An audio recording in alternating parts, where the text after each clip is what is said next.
Circa 1992, Hitchens faxed his copy through as regards Columbus Day. If you'll permit me the conceit of a posthumous critique, I'll paraphrase. You are listening to Unscripted Moments, a podcast about Propagandhi. On this episode, we are discussing Comply Resist, Track 2 on 2017's Victory Lap LP on Epitaph Records. Yes, and I'm very excited that we're doing this, Steve. To be perfectly honest with you, this is one of those episodes in Propagandhi's catalog that throughout the life of the podcast, I have procrastinated tremendously. I've said it many times, but there's just some songs that kind of are very daunting for me, and it kind of has to be like a right time and right place for me to launch into some of these. So this is very much one of those that I kind of put up there with like Matze Ka Marisa Kun Rasa Khan, Oka Everywhere, songs like that kind of, freak me out a little bit because they're just so good. And I was thinking about this the other day, and I kind of feel like this one's almost like a companion song to Pigs Will Pay, Bringer of Greater Things, stuff like that. So I kind of see this as sort of in that lineage of episodes that we've done on the podcast in the last couple of years. But I don't know if you've heard it, but Chris has a Patreon episode on Comply Resist, which he released on August 22nd of 2020, which is absurd to think about that being so long ago at this point. But Chris's episode is fabulous. Everybody should go find it on Patreon if they haven't. It's a stellar journey through the writing, demoing, recording, and lyrical breakdown of Comply Resist. And it also includes a great story from Chris regarding his visit to a maximum security prison in New Jersey in the 1990s. So I really enjoyed Chris's episode that he did for Comply Resist, and I strongly encourage people to go back and re-listen to that one as well.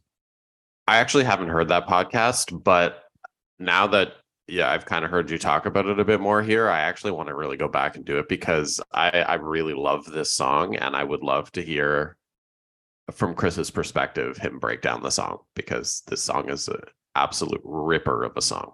Yeah, just before we get into the covers and the interviews and the guests and everything, I'm just wondering if you remember, kind of take me back to 2017 when this record came out. What was your impression upon this type of song first and foremost? Because to me, this song really stands out for the that part in the song. That's the thing that most stands out to me about my initial listenings to this song when it first came out, is that super fast palm muting part that stands out so distinctly on the guitar. Oh, that part is awesome, but we'll touch on it when we break down the music a bit coming up, but I think this song really shines in the verse part.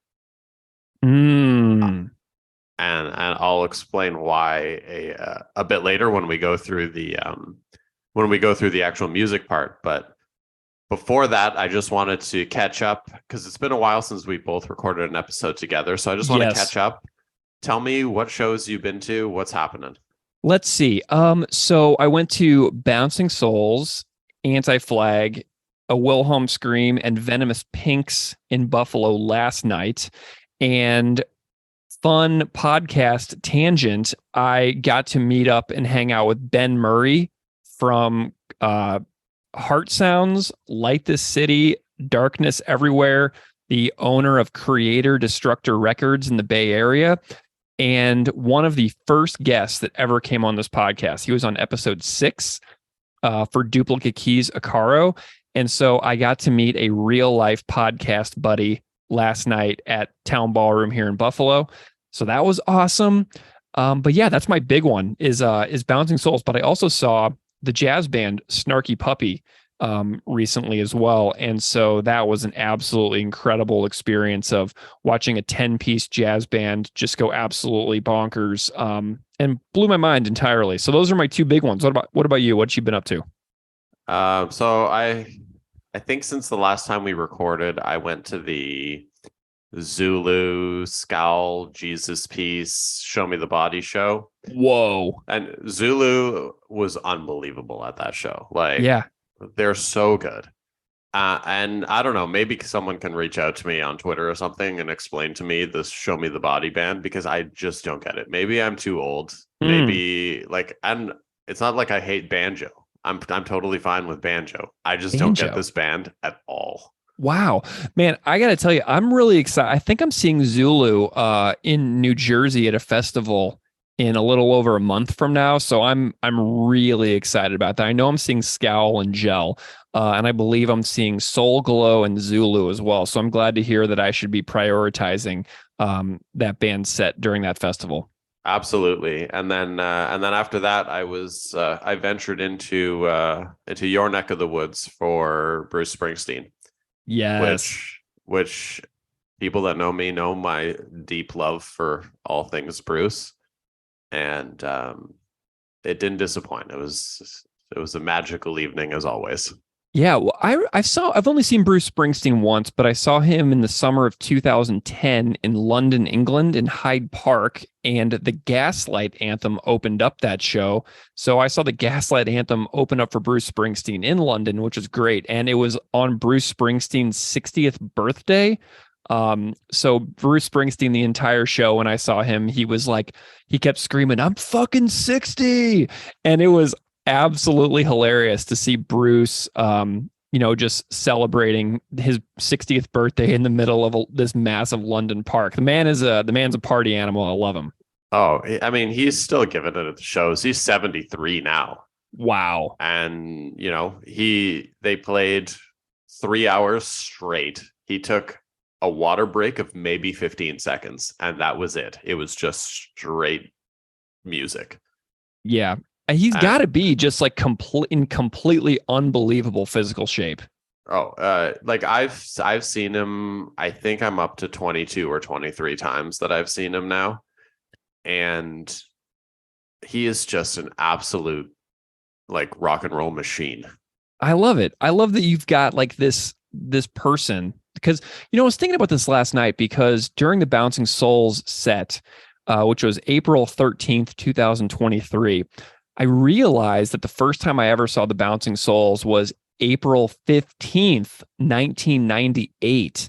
So we are 25 years to the week of the first time I saw the Bouncing Souls, and I saw the Bouncing Souls in April of 98 and April of 2023.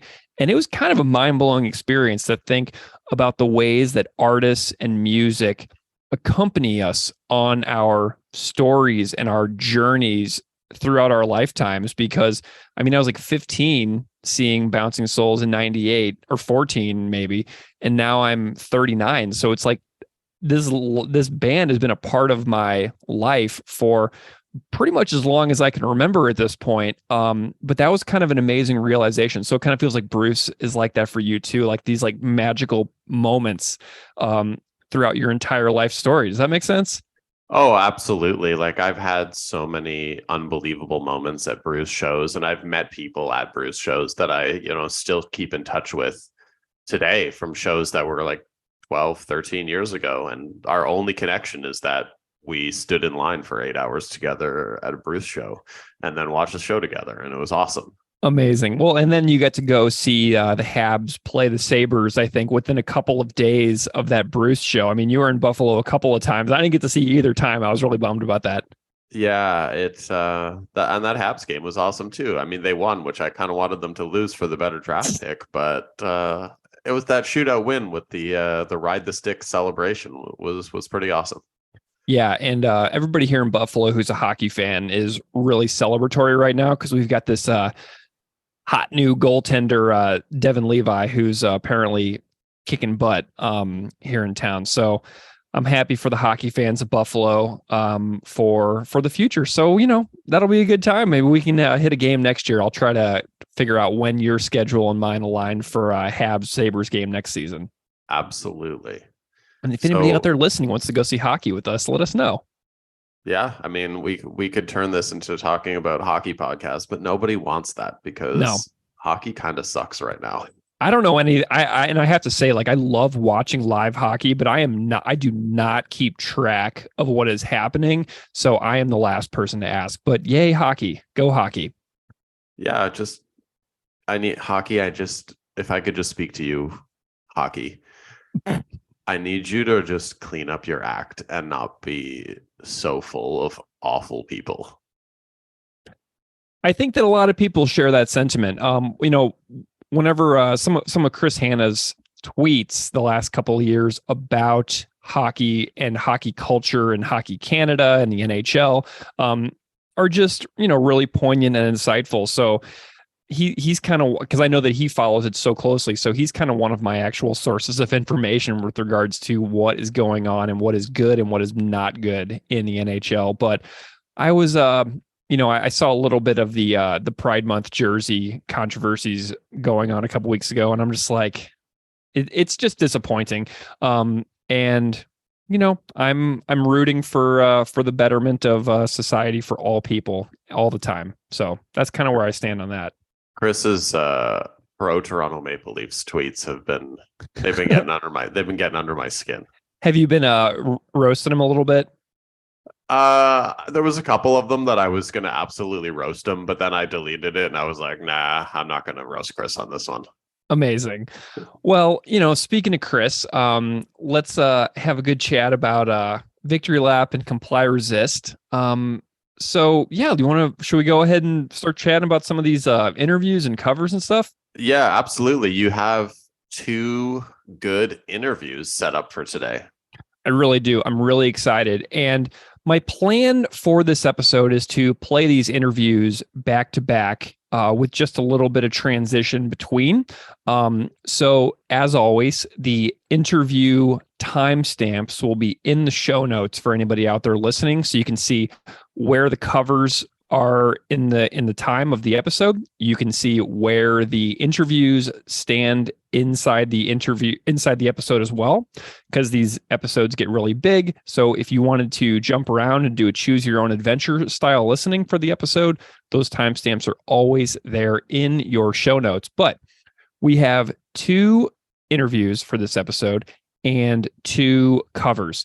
Now, before we go into the new interviews, I do want to point out that recently I released a Comply Resist standalone part 1 episode featuring a long, wonderful conversation with my new friend of the podcast, Aukai Ligairi, who made a cover of Comply Resist and has a band that he is forming called the Savage Nobles right now.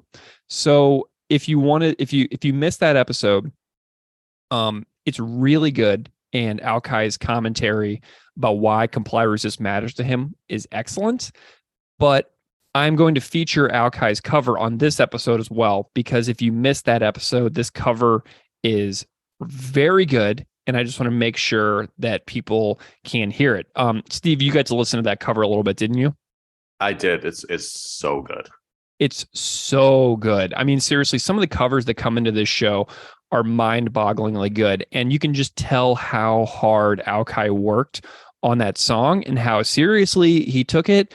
And he just made it really his own thing in collaboration with the guy who was helping him with some of the instrumentation on it. And he tells the whole story in that episode number 92 interview. So we're going to hear from Aukai, his cover, in just a second. So then we're going to hear an interview and an instrumental cover from my new friend, Dr. Anthony Siracusa. And Anthony is the former guitarist of the band Pez, who was on BYO Records, if anybody remembers that band. But he's now an academic with a PhD in history from Vanderbilt University. And he is the author of Nonviolence Before King, The Politics of Being, and the Black Freedom Movement, which was released by the University of North Carolina Press in 2021.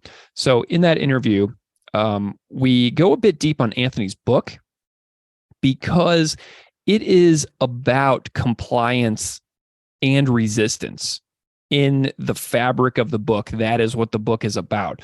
So Anthony's academic life as a historian is directly tied to the concepts of compliance and resistance in history.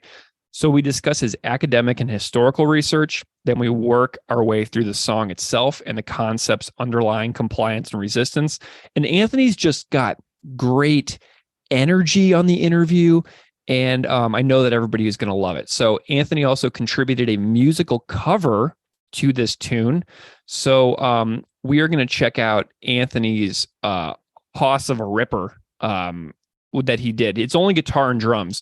But in order to understand the music that we were talking about in the interview, he got to work and he set up all of his gear and he learned all the parts so that he could talk about it in a bit more depth. So we're going to hear from Anthony and his cover. Then we're going to hear from our second guest, which is another professor, Dr. Jeremy Cohen. He's an assistant professor in Canada, and he studies the anthropology of religion. His academic expertise is in death studies, and he co-founded a website called talkdeath.com, which is an academic hub for death-conscious conversations. So I found Jeremy because my work in religious studies at my other podcast, but we discovered we both love Propagandhi whenever I saw like the little V on his profile name. And I was like, oh yeah, like, what kind of music are you into? And so we just kind of got to chatting on Twitter. But when I began researching this song, I found a blog post and then I discovered that Jeremy wrote it. So as I was researching this episode, I was like, Jeremy's got to come on. You got to come on and talk about your essay that you wrote in the wake of the release for Victory Lap. So we talk about Jeremy's essay. We expand upon what Chris discovered about Christopher Hitchens' original essay. So like me, Jeremy didn't even know that this Hitchens essay existed before the release of Victory Lap. But we both talk about how we were consuming Hitchens' writing as a really important, influential academic thinker for us in like the mid 2000s. We both talk about how important Christopher Hitchens was to both of us and how this like 2017 release of Victory Lap shined a light on something about Hitchens and his way of thinking that we never knew. So I'm really excited by these conversations. I'm delighted by Anthony's conversation because his stuff talks about the history of compliance and resistance in the U.S. And then Jeremy and I do a deep dive on Christopher Hitchens. And then we've got a couple of great covers from Aukai and from Anthony. So there's some great stuff in this. So are you excited for this, Steve? This is going to be a good one. I can't wait. Amazing. Okay, so we're going to go through those. Remember, the timestamps are in the show notes. And Steve and I will be back in just a little bit. So enjoy.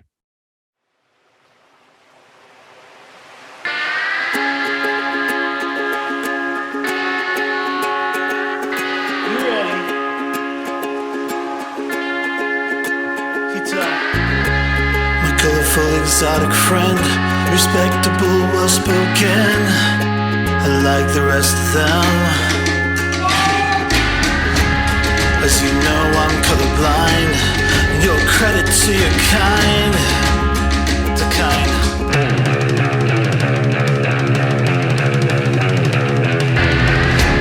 Silly talk of a resurgence, ceremony communion with an unconquered natural world. Where is your gratitude for what we've done for you?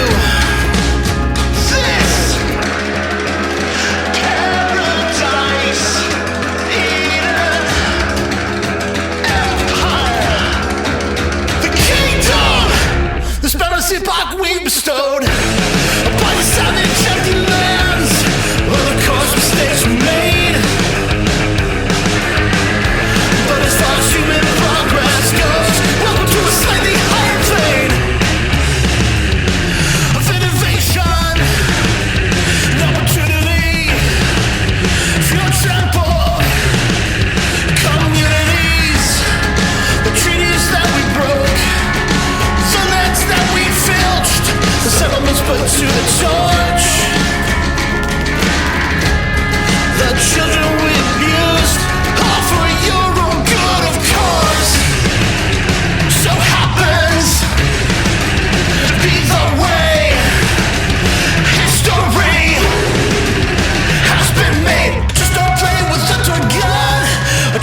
music that you play.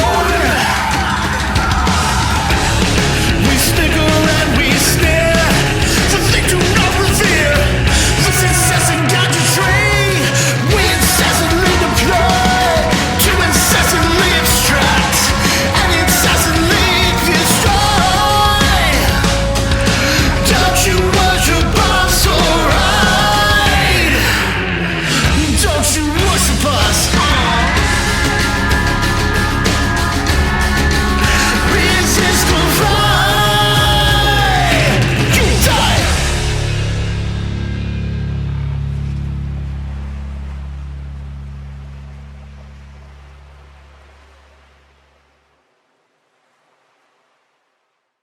Dr. Anthony Siracusa, welcome to Unscripted Moments, a podcast about propagandhi. Oh, my friend, I'm so delighted to be here. A huge fan of your work, of course, a huge fan of the band. And this has been a long time coming. I know we've been threatening to do this. This happens once in a while where I will literally text with somebody for 2 years. Yeah. And then we finally will get around to it. But when I first started this podcast, you immediately were on me and Keith's spreadsheet. Somehow we connected quickly. Yeah. And you were always on the comply resist spreadsheet. Yeah. What do you remember about this? Because my memories Yeah. about this are a Yeah. little hazy. I think Keith actually found you. I can't remember. Well, so I think what happened is because of your Classical Ideas podcast, I think my Oh. book came across your radar. Oh, And it was from an academic perspective. And I think you reached out. I have to go and look at the messages. And when the Propagandhi podcast first came out, I was so stoked. And so it was kind of this convergence. The book came out, the podcast started, we began communicating. And you asked me, like, what songs would you want to do? And I sent you 4 or 5, but I demonstrated a strong preference for Comply Resist, which we'll get into here shortly. absolutely. Well, you mentioned a book. You have a book called Nonviolence Before King, The Politics of Being and the Black Freedom Struggle. So congratulations on the release of that book. Do you want to just tell a little bit about what your work is about, so that the listeners out there can understand kind of like what you do on a professional level? For sure. Yeah. And by the way, I sent this book to Chris Hanna from Propagandhi. And then when you all interviewed him, he actually mentioned the book. Yeah, he did. When he was talking to y'all. So, because we corresponded a little bit through his Patreon page. But long story short, I grew up in Memphis, Tennessee, and that was the place where Dr. Martin Luther King Jr. was assassinated in April of 1968. And being a young guy, of course, we all have to be from somewhere, right? So I grew up in Memphis, and like many people, I was like, oh, I can't wait to leave Memphis. But Bingo. Yeah, me in St. Louis. I wanted to leave. The whole time I was there, I wanted to go. right. And then as I got older, though, I started to realize, wow, Memphis is kind of a unique place. And it was a number of factors. And the first one was being 10, 11 years old, like all school children. I got in a big yellow school bus. They took me to the National Civil Rights Museum in downtown Memphis. This is the place where Dr. King was assassinated. It's at the Lorraine Motel. It's been turned into a museum. And I remember going in there and they had a full-sized Ku Klux Klansman's robe inside of a giant glass case. And I'm an 11-year-old kid, right? Seeing this object. And first of all, it's just scary because it's on a mannequin. It's got a mask. It just looks scary. But I also knew there's something powerful about this object. I don't know what it is or why it's so powerful. But then I walked around the corner and they had the full-size Greyhound bus that Freedom Riders used to test segregation laws across the U.S. South. This was blown up by the Klan in Anniston, Alabama during the Freedom Rides in 1961. So again, I'm like 11 years old. I'm seeing these objects of immense violence, and I don't understand them. Well, fast forward, I started college, a little place in Memphis called Rhodes College. I went back to that Civil Rights Museum on a guided tour with a person who became my faculty mentor, Dr. Charles W. McKinney Jr. And he explained everything in exquisite detail. And basically, Greg, what I decided was I wanted to study African-American history because I wanted to learn more about myself by way of learning about the place where I came from and the world historical forces that shaped that place, Memphis. So I did that for my undergrad, went to Vanderbilt University, and my dissertation was really the foundation for the book. And I'll just give you the thumbnail spiel about that. But essentially, when we think about nonviolence and the Black freedom movement, often the first person that comes to mind, Martin Luther King Jr., right? He was this great herald, this sage of nonviolence. But as King himself mentioned in the late 1950s, he went on a pilgrimage to nonviolence. So you got to remember when he first started in the Montgomery bus boycott, right, leading this epic campaign that began the transformation of our nation, he had guns all over his house. He had bodyguards, right? In fact, Glenn Smiley, one of the white pacifists who came down to Montgomery to support the movement, he said, I couldn't find a place to sit because there were so many guns in King's house. So King was not just this person who came out of the womb committed to nonviolence. And by the way, it raises a whole bunch of larger questions, right? Because Black people in this country, like Indigenous people in Canada and other places, were actively persecuted, right? Lynching was a common form of political violence in this country from the end of the Civil War up through the middle of the 20th century. Over 4,500 African Americans lynched in cold blood. So then the question becomes, well, are Black people naturally inclined towards nonviolence? And the answer is no. When you look back at the Black political tradition, people like W.E.B. Du Bois, Ida B. Wells, Mordecai Wyatt Johnson, right? They're all talking about self-defense, talking about using guns, right? What did Ida B. Wells say? The Winchester rifle deserves a place of prominence in everyone's home. So, Greg, this just became a huge question for me. So I'm like, well, why, how, and why did nonviolence become this massive force for African-American folks fighting for freedom?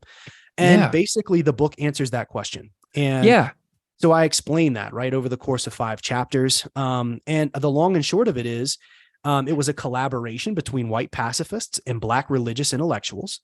And there's a key figure, and I'd encourage anyone listening to the pod to go check out a man named Howard Thurman.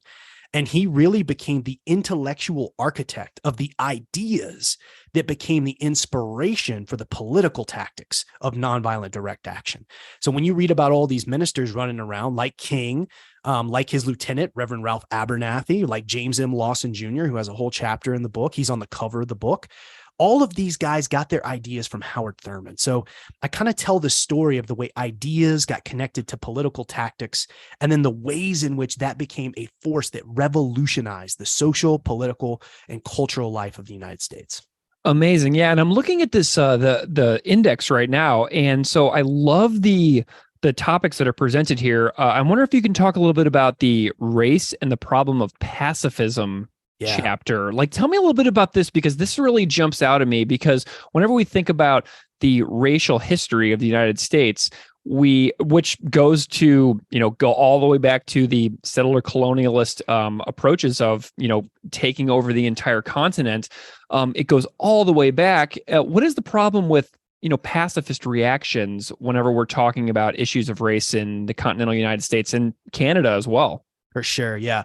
And there's a big reason that I start the book with this, because this is the crux of the issue.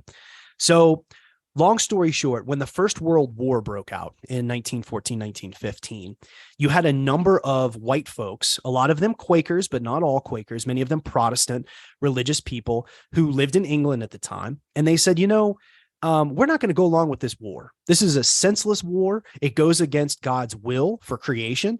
And we're just not going to cooperate, right? We're not going to fight this war. That pacifist ideology in that moment, because it's hard. I mean, as a teacher, to put yourself back into the shoes of people in 1914, 1915. The First World War was literally a world war, right, in terms of the West. And so to put yourself back in those shoes, right, for people to say, we're not going to fight this war, it just started to spread, and it came into the United States. And you basically had a lot of white religious people. And what they said, Greg, was, because Jesus said, lay the sword aside, right? If you live by the sword, you die by the sword. Because Jesus practiced nonviolence, we cannot, in good conscience as Christian people, we cannot fight in the war. Now, here's the problem with pacifism. What's going on in the United States in 1914? Well, you're getting close to a period called the Red Summer of 1919, right? Where you have widespread violence, right? The Tulsa massacre that happens in the early 20th century has gotten a lot more airplay recently. It kicks off that show, The Watchmen, on HBO, if you've seen that, right? Yeah. There's massive, rampant, consistent, patterned, predictable violence being doled out against Black people. So if you're an African-American person in 1915, and you've got white people looking at you and saying, hey, you really need to not use violence, that becomes an unethical position.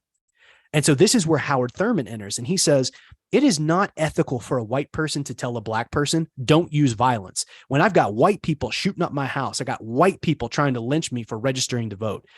But what Howard Thurman says is this. He says there's something that is genius at the heart of pacifism, and that is the will to love everyone.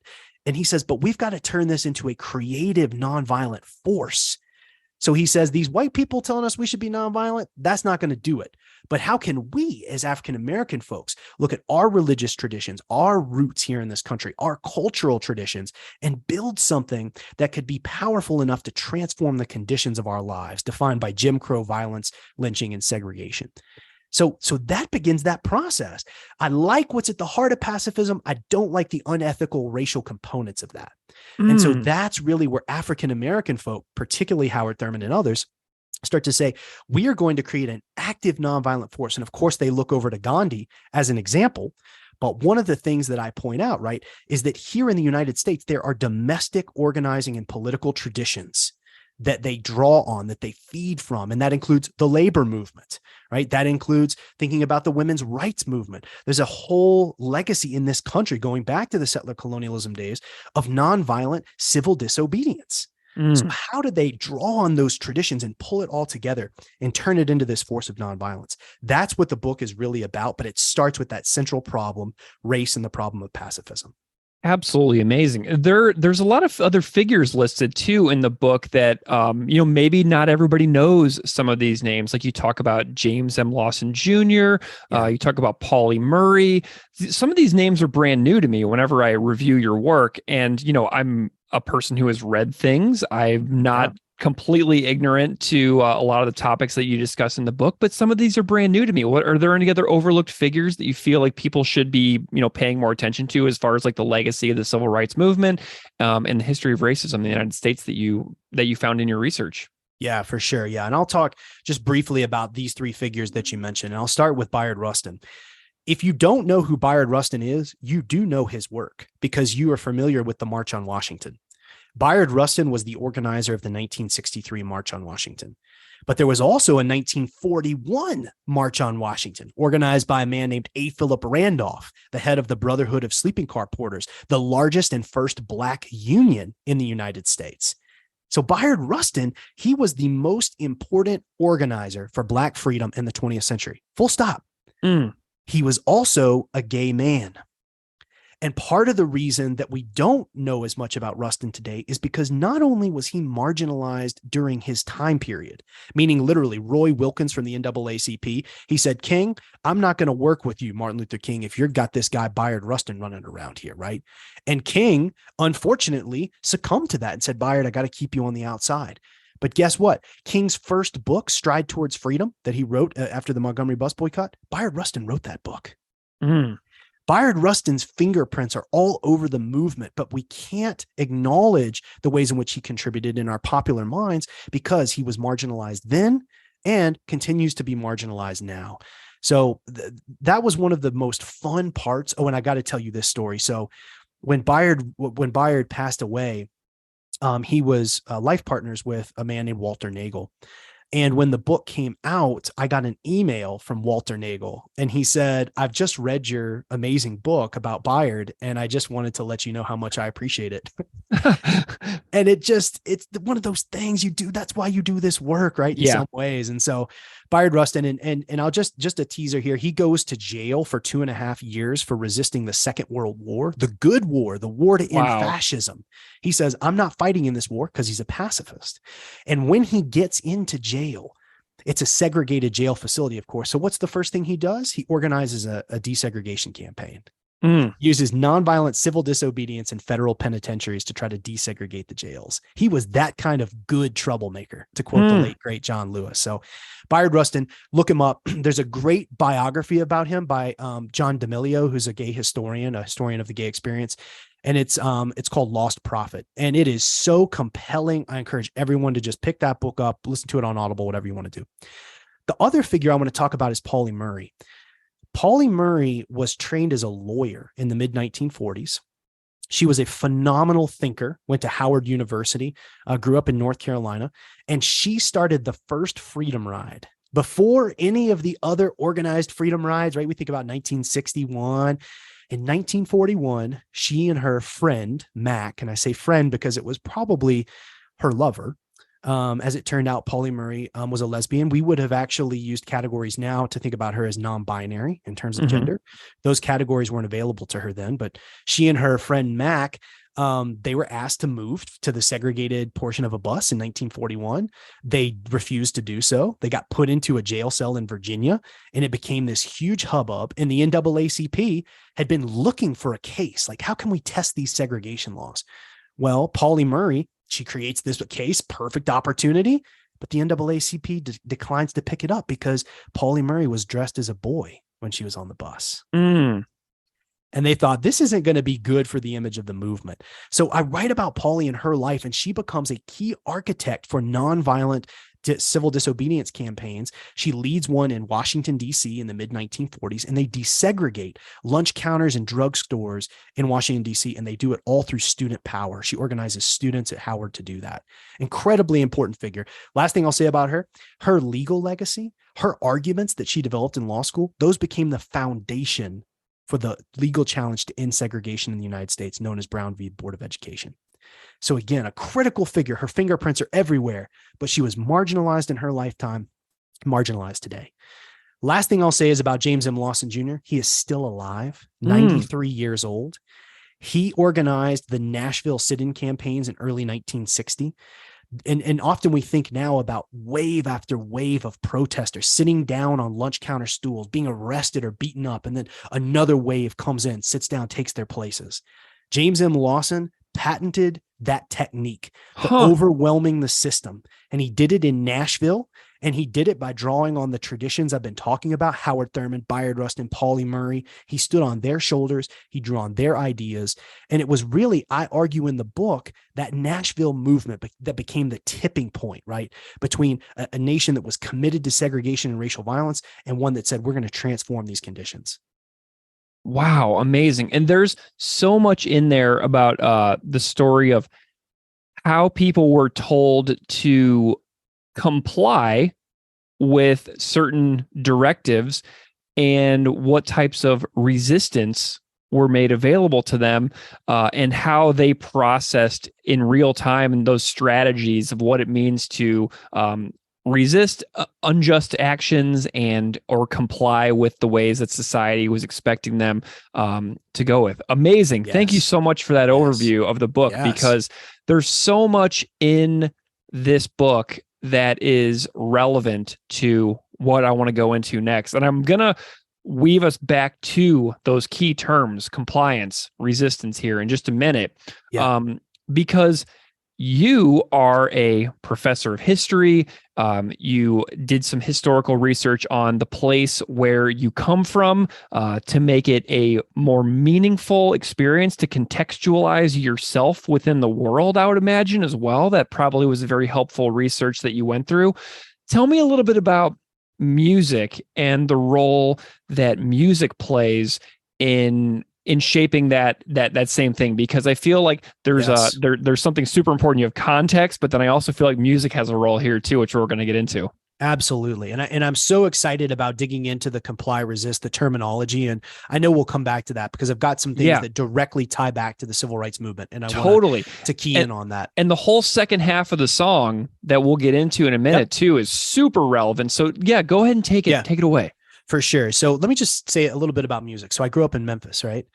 Home of the blues, birthplace of rock and roll, B.B. King, Stax Records, Isaac Hayes, all these amazing people, Johnny Cash, Jerry Lee Lewis, Elvis Presley, right? So Memphis is a music city. And that was so present for me growing up. And of course, music was central to the civil rights movement. Song, right? There's a great book by Shauna Redmond called Anthem, and she breaks down key songs, including the song We Shall Overcome and the role it played in the civil rights movement. So music, super, super important. I was introduced to punk music. We were talking earlier about our shared love for Metallica. So I was a Metallica fan, right? But the first punk show I went to, I was 15 years old. We went to a little DIY space called 1297 Madison. And it would be a place that would, live in my memory as this incredible place, not only because it was my first DIY show, because we ended up playing shows there. I was in a number of bands in Memphis. The first one was called The People's War. So if you search The People's War Memphis, the Southern Punk Archive has actually just archived our first demo tape and our first 7-inch and all that stuff. So is that John Rush?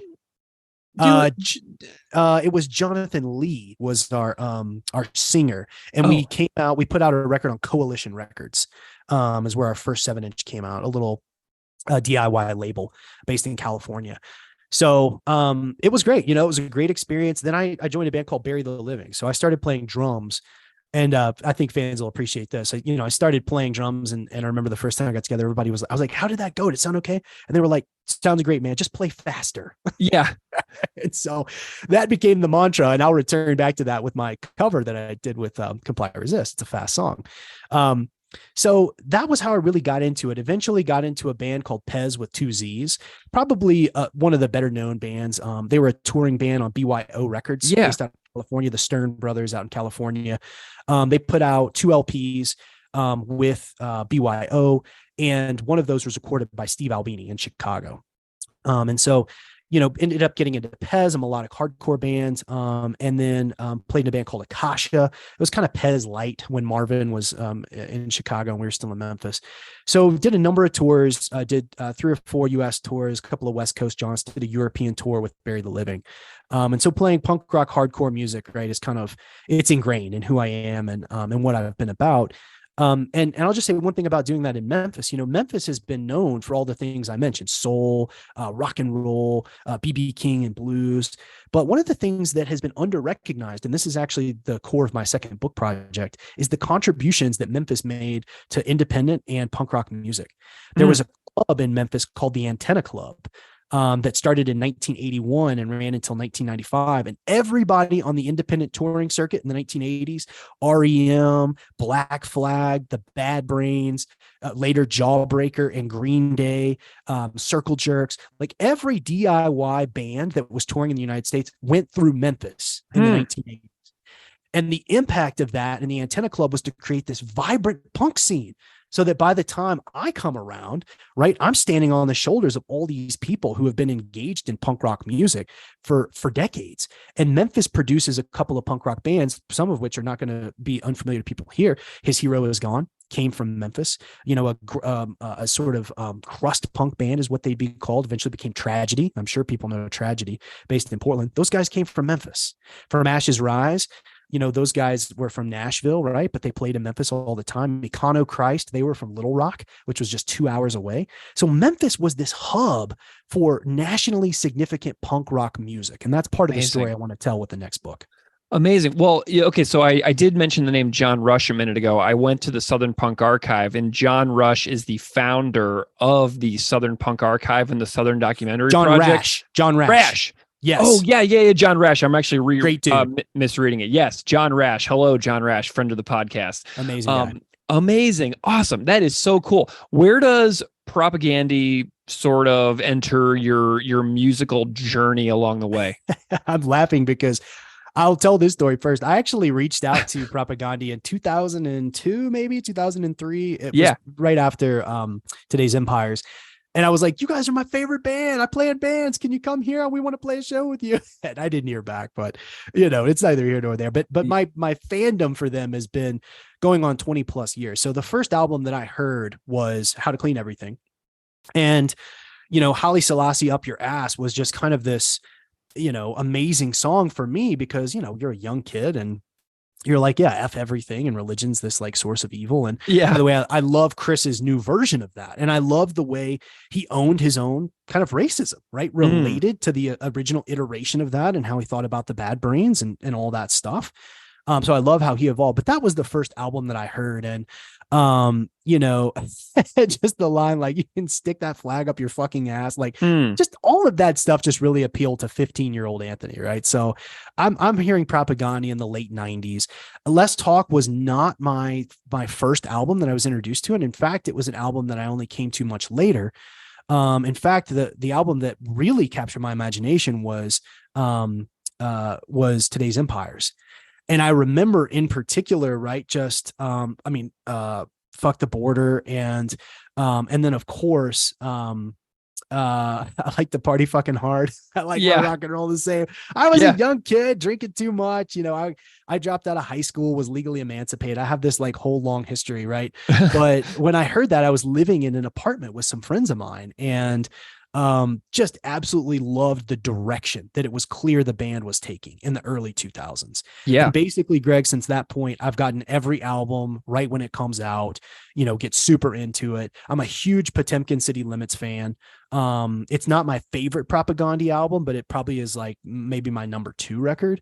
Supporting cast, of course, Victory Lap actually is, I think, may be their best record. So yeah, I've been a fan for 25-ish years, and just continue to grow, honestly, in appreciation and love for the band. Have you ever gotten to see them live before? Yeah, so I saw them twice, both on the Victory Lap tour. I don't know how I went so long without seeing them, although I will say, Greg, I'm not sure they ever played in Memphis. Yeah, they're hard to see live. And so and I'm not sure how often, frankly, they even came to the South, to be honest with you. So I saw them in Nashville in 2017. It was pre-pandemic, maybe 2018. Victory Lap, fantastic. And the thing that impressed me after that show, they came back out on stage and like were talking to people in the audience. And I just had never ever seen a band do that. It just, that blew me away when I saw them. And then the second time I saw them was at a club that has the unfortunate name of the Oriental in Denver. And I was right up front. It was on the Iron Sheik tour. So was that pre-pandemic? Yeah, it was. Yeah, pre-pandemic. So maybe like 2019, early 2020. Yeah. And I was right up front and just absolutely loving life. So yeah, I've seen them a couple times. Amazing.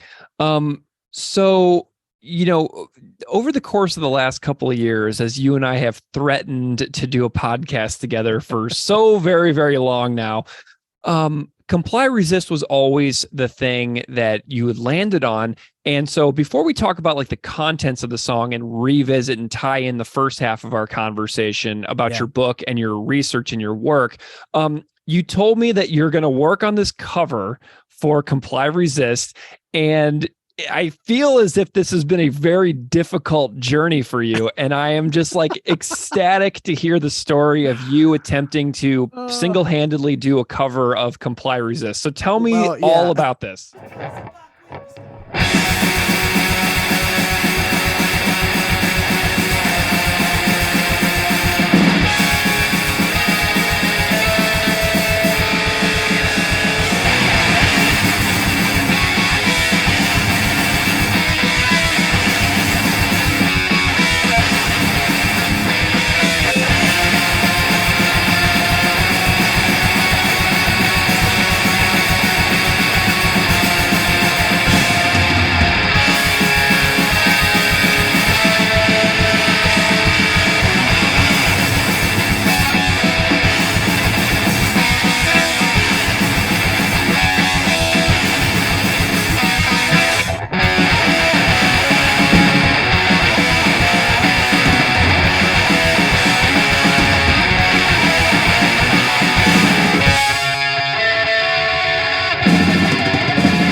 All right. So yes, I did create a cover of Comply Resist, and I am doing it all by myself. So since the pandemic took place and I've been out here in Colorado away from Memphis, I've been playing music, but on my own. So I have drum kit set up. It took me a while to save up the money to get all the audio interface for 6 drum mics, to be able to get Logic Pro set up, just to get everything kind of off the ground, but recorded 10 demos on songs and under the name Luminous Darkness. And none of it's been released, but wrote 10 original songs, and I think that stuff will come out probably in the next 6 to 8 months or whatever. Sweet. Yeah, I can send you some of those demos, or even just. I would love to hear them. And I was hoping before the pod happened that I'd have like a band camp up and all that, but yeah. So if folks are interested, I'm happy to send you a link. If you like any of the Propagandhi stuff, you'll like this stuff.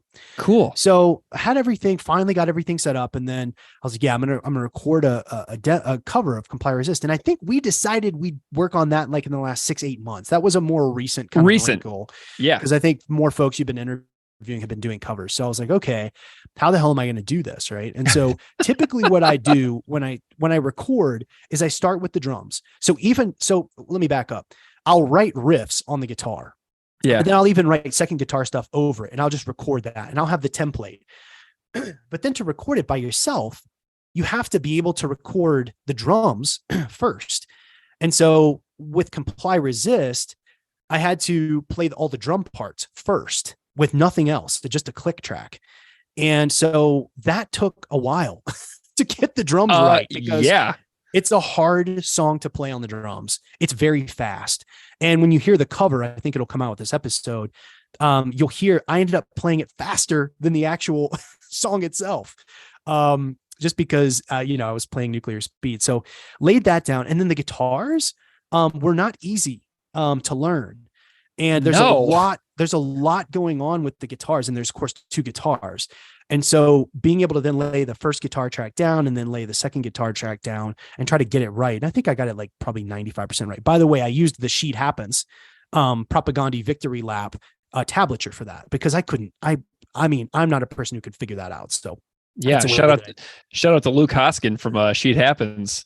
Yeah, great interview y'all have done with him too. So yeah, then I got what I had to finish was the bass, and got the Sheet Happens for that. Right. And then laying down the vocals and, not having the pretense that I could sing like Chris, I mean, that's the thing. Whenever you're doing a cover song, you just kind of have to find your own voice, and you got to be yourself. Totally. Exactly. Kind of follow the path that was laid down there. But, yeah, it was quite the project, and, took longer than expected, and doing it all by myself, recording it all at my house. But man, it was fun. I felt really satisfied after it was done, because I was like, this was some hard ass work. It's totally incredible. I love the visuals of you like going through this. Was it just madness? Was it just completely maddening trying to get through this? Because Jord told me when I interviewed him that this is one of the hardest songs for him to play live. Like he kind of has to brace himself whenever Propagandhi is about to play this tune live, because it's so tough. Yeah. So yeah, I thought a lot about Jord throughout this process, because it is not easy and it's extremely demanding. And we always called, like, when you're really working on a song in band practice, we call it gym practice. And this was a gym practice to end all gym practices, because first of all, I wanted to make sure that I was getting the drum inflections right, because there's a lot of drum inflections throughout the song that articulate alongside the vocals. So what I had to do, Greg, to start, is I had to write all the vocals out on big sticky Post-it notes, like those big, like 3 foot by 3 foot, put them on the wall in front of me, so that I could not just count, but actually kind of follow along with the lyrics to make sure I hit the little inflections as I went along. And then of course, like, there's just a lot of stops throughout the song that need to be extremely precise. Yeah. And the other thing was, it took me a minute to get the beat down, because I'm used to doing kind of like, but this song is really like, it's really like, it's a more repetitive, just basically single stroke bass drum note. Yeah. And so when I started to play the song, I was like, oh, it's actually it's less complex than you think, but actually playing it in that simple way was much harder for me. Yeah. So you're used to doing that single and then that double rebound kick, that punk beat that you always hear on like those those Ryan Green records, where the bass drum is like so loud in the mix on like something like No Use for a Name, Making Friends. Exactly. You hit it right on the head. It's not a double kick pretty much throughout the whole song. Yeah. It's just it's not really D beat, because you're not doing the snare drum on the upstroke, but it's just there's some precision to it in its simplicity that was admirable. And I tried to nail all the drum fills that Jord does. So I was really trying to replicate that, because I mean, they're perfect. And honestly, Greg, what I'll say, like, having played the song, and I mean, I felt this way, even beforehand, but especially so afterwards. I think this is a perfect song. I think Comply Resist is a perfect punk rock song. To me, it is beyond reproach. Not just the execution, not just the composition, not just the lyrics, not just the interplay between guitars, the complexity of the bass, the vocal approach, everything. It's perfect. And I know that Chris did he did a pod about this. He's done the Comply Resist pod, right? For his Patreon page. And I think he thinks pretty highly of it as well. In fact, I think he mentioned on that podcast, he said, I listened to that song and I'm kind of amazed that I was a part of it. Yeah.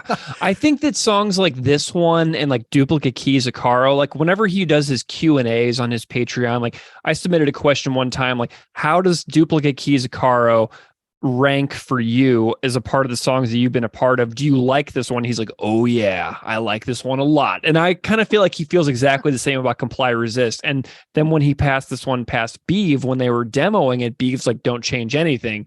Yeah. So this is one that I feel like the people within the band really feel like, I think they feel like they nailed this one, you know? Oh my gosh. Yeah. And as they should. I mean, as someone who's played music for a long time, I have a few songs I feel that way about, and it's rare. I mean, I've played and recorded a ton of songs. I'm like, that's a cool song, but there's a select few where I'm like, oh yeah, that's a jam. One of those, I'll say, Pez, we recorded a cover of Leatherface's "I Like Watching You Sleep." Amazing. Yeah, from their Horsebox album, and that's a song I feel that way about. I think we nailed that one too. So yeah, it's a perfect punk rock tune, man. I always love hearing it whenever it comes on. I don't skip it. I enjoy it, and that's still true. However many 5-6 years later.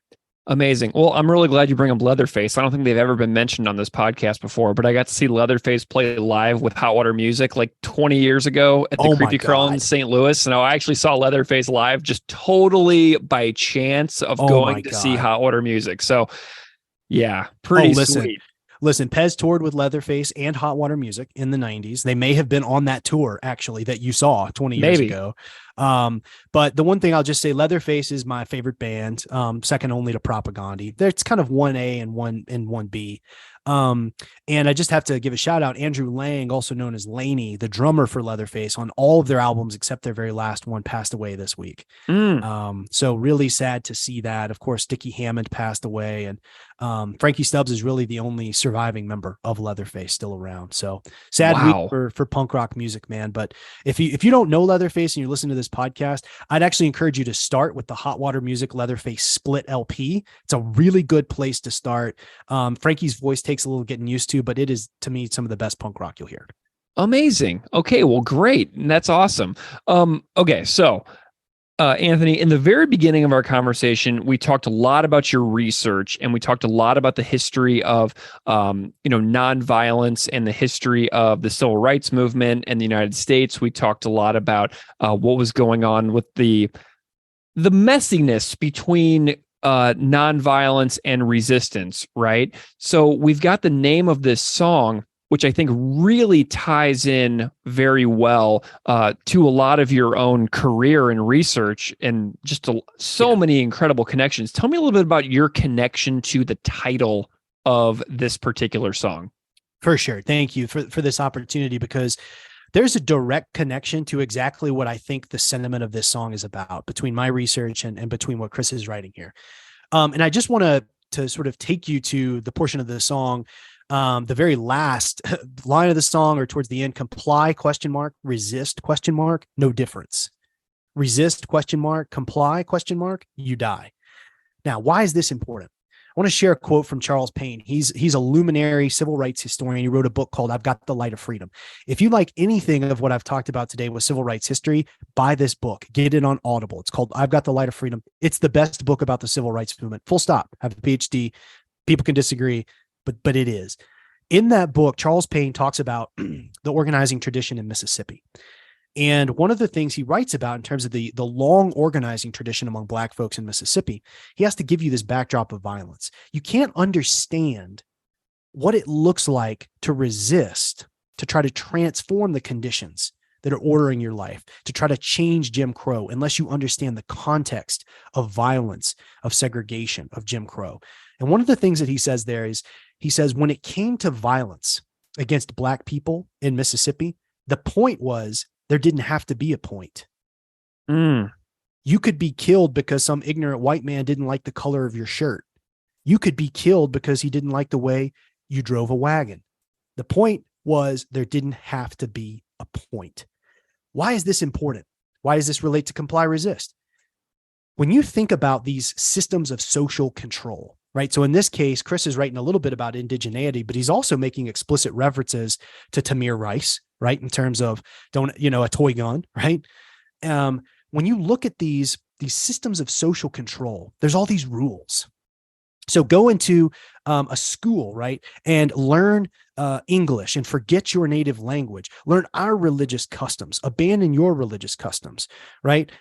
Comply with white supremacy. Make sure that you cross the street when a white person is coming. Make sure that you drink at the white water fountain, right, or the black water fountain, rather. Make sure you follow these rules. But you know what, Greg? At the end of the day, it doesn't matter whether you follow the rules.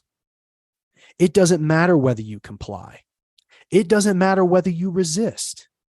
Because when power has absolute power, when it's drunk on power, it can do whatever it wants, whenever it wants, because it sets the rules and it decides when, even if you followed all the rules, I'm still going to punish you.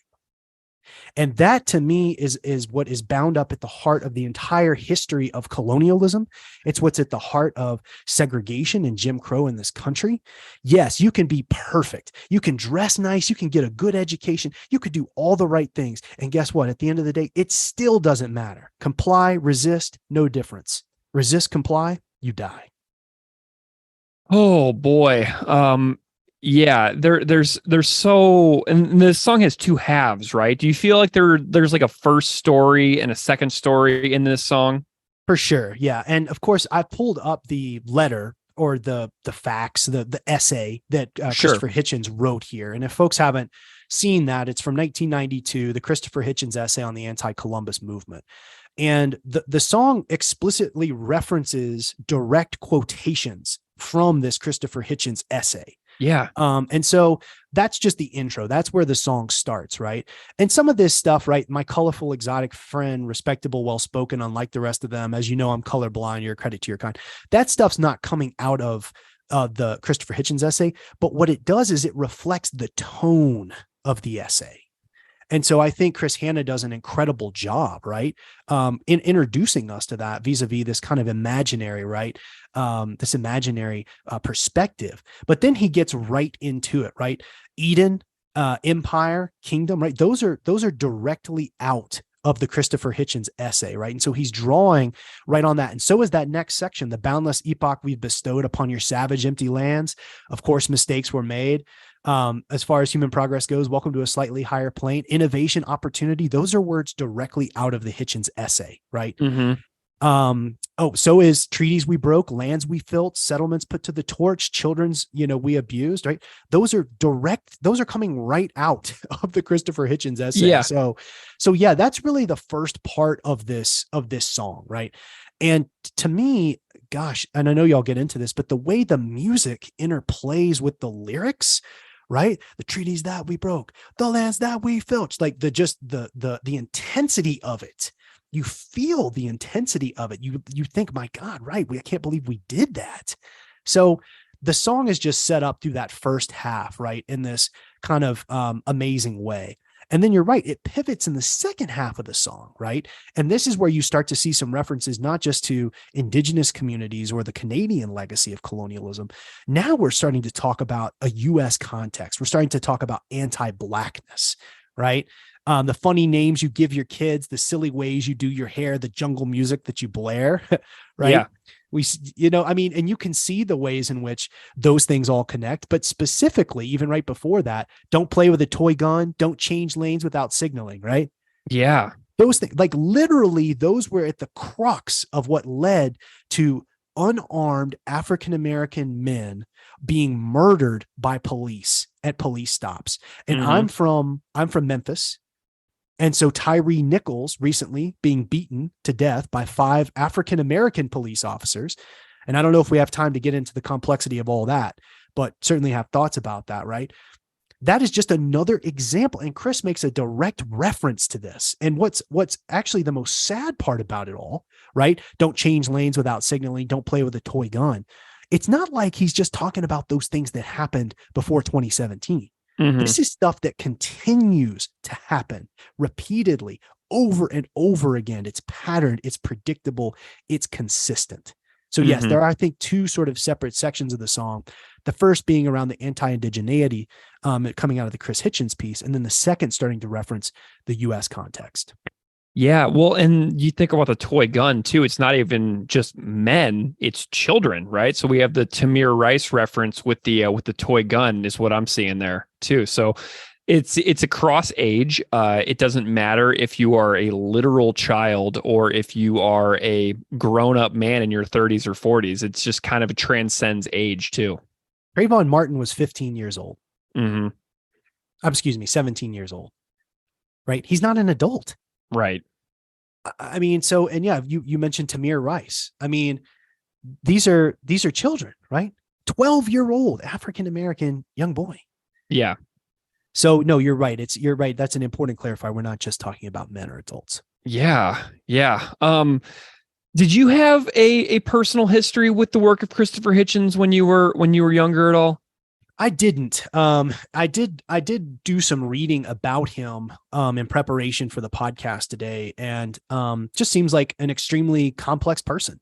Yeah. Whose views evolved and shifted over the course of his life. And it wasn't super consistent, right? Was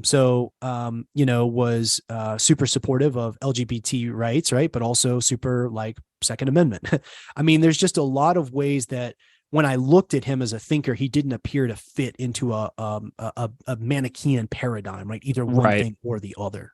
Yeah, I think that he kind of thrived in that space. Like he was a very well-known contrarian figure where I think that he kind of reveled in the act of argument itself. Like I think that that's kind of where he thrived and oftentimes would kind of lean into that. So I'm wondering, I was thinking about this earlier when I was talking to somebody else about this song, and I was wondering if maybe he would change on his views of this 1992 thing, which was released literally on the 500-year anniversary of Columbus's voyages in 1492. So it's just one of those things that I knowing his complexity, I'm wondering if there would be a shift in his tone over time and a softening or a doubling down. Yeah, which obviously we can never know. But one thing I'll go to, first of all, I appreciate you saying he kind of appreciated being the contrarian and maybe thrived in that space, because when you look at the last sentence of this essay, this is what he says: the transformation of part of the northern part of this continent into, quote, America inaugurated a nearly boundless epoch of opportunity and innovation, right? That's where Chris gets this, and thus deserves to be celebrated with great vim and gusto, with or without the participation of those who wish they had never been born. That sentence in and of itself, it really lends itself to this question that you asked. So, well, how would he feel like if he was to look in our current context, right, and be affected by this? I think on the one hand, he would say, listen, there's no doubt life expectancy, right, has increased for people since we colonized this area. There's more opportunities to grow and to do different kinds of things. You don't have to just be a farmer, right? Like I think he would sort of double down, right, on some of those things. And at the same time, you can see why he's being intentionally provocative with that statement by erasing, let's be clear, erasing the ways in which indigenous people organized life, society, culture, and politics previous to the arrival, right, or the encounter, right, of European Americans. There's an excellent book by Roxanne Dunbar Ortiz. I'm sure you've read this one, An Indigenous People's History of the United States. And if folks want to understand a little bit more about what this place was like before colonial forces arrived here, take a look at that. And one thing that stands out for me is they curated the forests. Like, think about that for a minute. They knew they were dependent upon the land. And so they didn't overhunt. They didn't overfish. They literally trimmed the forest. There were highways that went across the United States. Some of them were game trails. These were opportunities for migration and movement and resettlement and these kinds of things. There was such a care for the land, a stewardship and a connection, right, with the land here that has been absolutely, completely obliterated and lost. And that connects directly to the ways in which Propagandhi, I think about veganism and our connections, right, to animals, right? Because essentially we just obliterate any thought of you're just eating this meat out of a package, or even worse, off of a plate that's been cooked for you. You're not thinking about the processes that go into it, the exploitation, right? Not just of animals, but also of land. So when I think about your question, I mean, I think that Christopher Hitchens would probably still remain the contrarian, but you look at that last little section there, and he's essentially arguing that our way of life and the fact that we established that way of life on top of an older way of life in and of itself is a good thing. I don't know if he would back off of that perspective today, given what I've read about him, but who knows? Maybe he would, just to be a contrarian. You never know. You never know. Anthony, what a remarkable and amazing conversation about Comply Resist. I loved hearing your story of struggling to get through the creation of it and how hard of a song this is to work on. And just what a thrill that must have been for you. I hope that you at least enjoyed it as well. And I loved hearing your thoughts on how your own research connects directly to just the title, but both aspects of what this song is getting at throughout the last 500 years on this continent. It's just a real thrill to hear the way that your work and mind connect to what the song is about and what Chris was going for. It's just so cool to see the connections between what you do on a day-to-day basis and what the band was talking about in the song. Yeah. Well, thank you so much, Greg, for having me. And one last thing I'll say is, the comply, the resist thing, right? Like if you hear that and you sort of hear what we're talking about, oh, I'm going to follow the rules, I'm going to defy the rules, but it doesn't really matter what I do. If that doesn't make sense to you, one thing that I would encourage you to do is to really think about the power and the privilege that you bring by way of the social status that you maintain, right? And to really think about, well, if I've never had to consider that, the fact that if I follow all the rules or if I don't follow the rules, there's going to be negative consequences either way, right? Think about our positionality within the society that we hold, the power, the privilege that gives us the opportunity to not have to think about that. Mm-hmm. So that's just where I want to leave it. Amazing. Well, Dr. Anthony Siracusa, thank you so much for joining me to chat about all your work and the work of this amazing band that we both love so much. It's been a real thrill. Thank you, my friend. Keep up the good work. Love the pod. The silly talk of resurgence, ceremony, communion with an unconquered natural world. Tell me, where is your gratitude for all we've done for you? This paradise in earth, empire, kingdom, the spiritually back we bestowed. Dr. Jeremy Cohen, welcome to Unscripted Moments, a podcast about Propagandhi. Thank you very much. I am very happy to be here. I'm delighted that you're here too, and I'm so glad that you're excited. It's very wonderful. Happy Friday. So, Jeremy, I'm wondering if you can just spend a moment and introduce yourself a little bit to the audience so they know a little bit about who you are and what you do in the world. Yeah, so I'm an assistant professor in the Department of Religious Studies at McMaster University in Canada. And I am an anthropologist of religion. My main research focuses on new religious movements and communities who are trying to live forever. Either they claim that they have figured out the secret of living forever, or they are hoping for medical and technological advances in the future that will allow them to do that. I also run a very popular death and dying resource with my wife called talkdeath.com. And I get to teach all of the fun classes at our university. So I teach classes on death and dying, cults and conspiracy theories, spirits, ghosts, and demons, culture and religion, et cetera, et cetera. So. Very cool. I love some of the things that I've read. So as you know, I'm sort of involved in the religious studies world as well with my other podcast, Classical Ideas. And we'll get you over there sometime as well.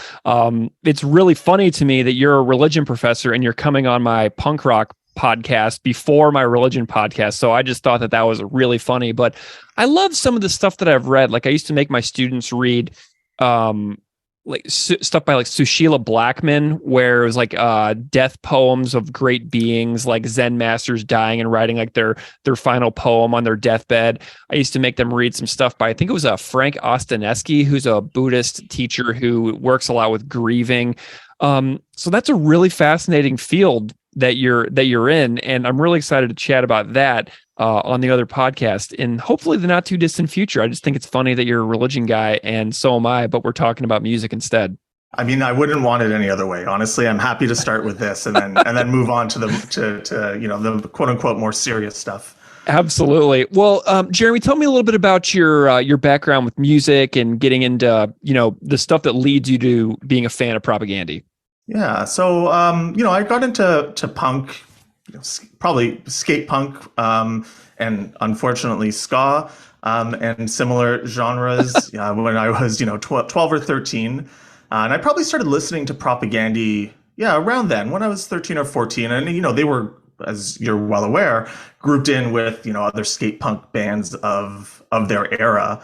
And I didn't really make the connection between their music and politics at the time. I was definitely the person that they describe in Anti-Manifesto, right? That was just kind of like Bob, listening along and not really paying attention to any of the, the meaning behind the songs. But yeah, I started listening to, or listening to Propagandhi was probably the first time that I was ever really introduced to radical politics. And I think that really came to influence the music that I was listening to generally, starting to listen to Bad Religion and Oi Polloi and I don't know, not that those are three very different, types of punk, but yeah, it wasn't very long before the Propagandhi's message started really creeping into my head. And Propagandhi has been, I think, really pivotal to the trajectory that my life has taken. And I think that a lot of that really is rooted in today's empires, tomorrow's ashes. I think that was, there was a lot of things happening at that time, geopolitically, but also just in my life personally.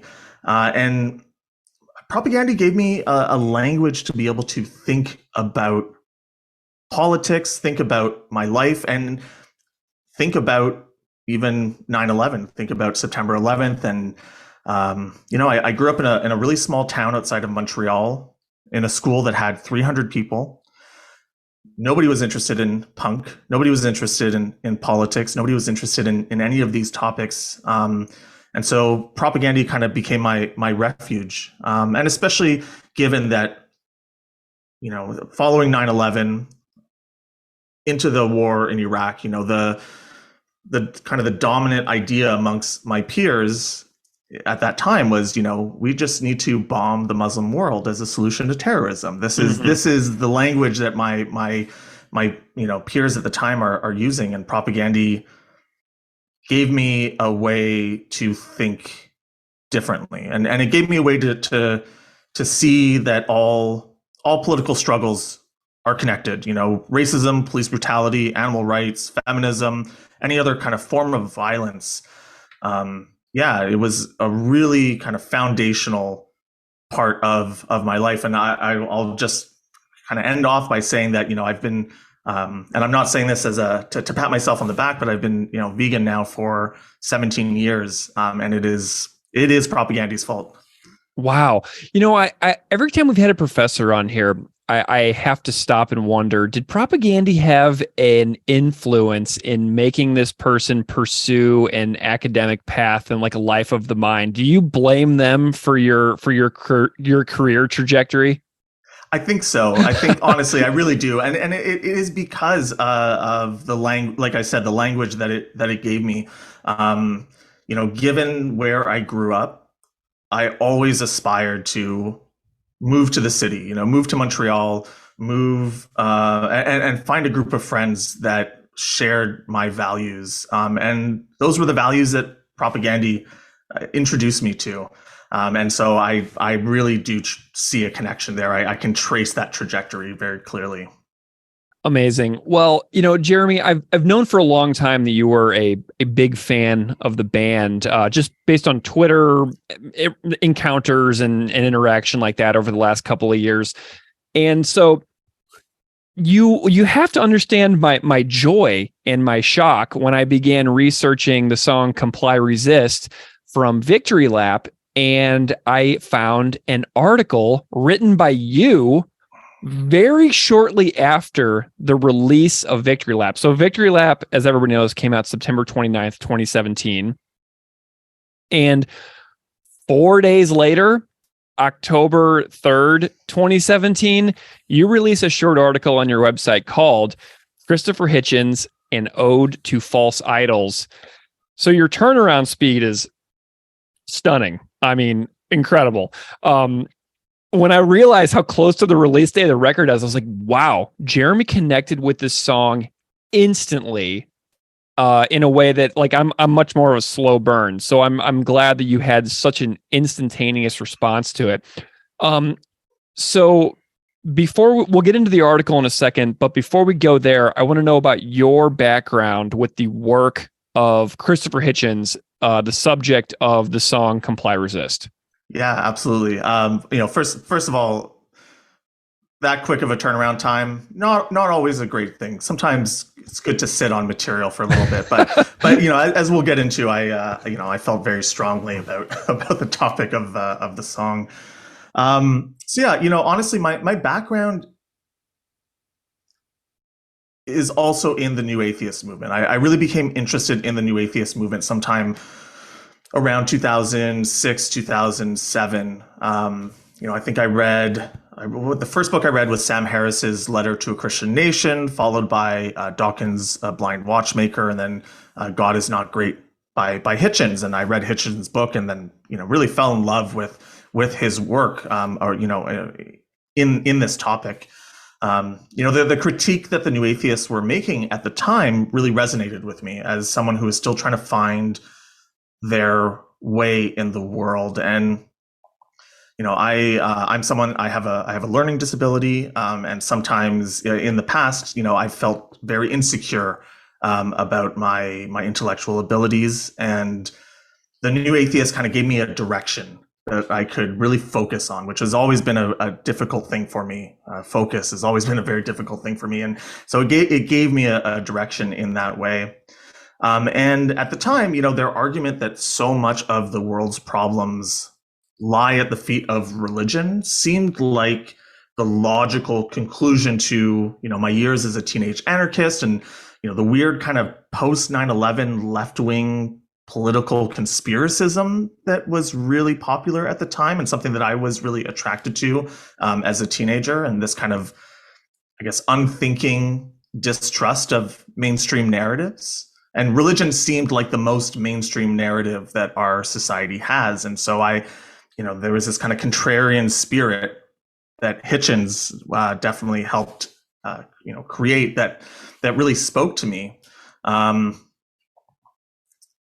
New Atheists were actually, and Hitchens especially, were what motivated me to start taking courses in religious studies, because I wanted to learn how to better debate religionists. I was watching all these YouTube videos of debates between Hitchens and various priests and rabbis and imams, and I wanted to learn how to better debate religionists. So I took some courses. I took a course on the history and kind of cultural context of the evolution creationism debate. I took courses on the religious movements, learned the historical critical method of biblical scholarship, and learned about the anthropology of religion, and realized that the religion that the New Atheists were pointing to is this straw man, right? And then the idea that Hitchens has of religion, is this straw man.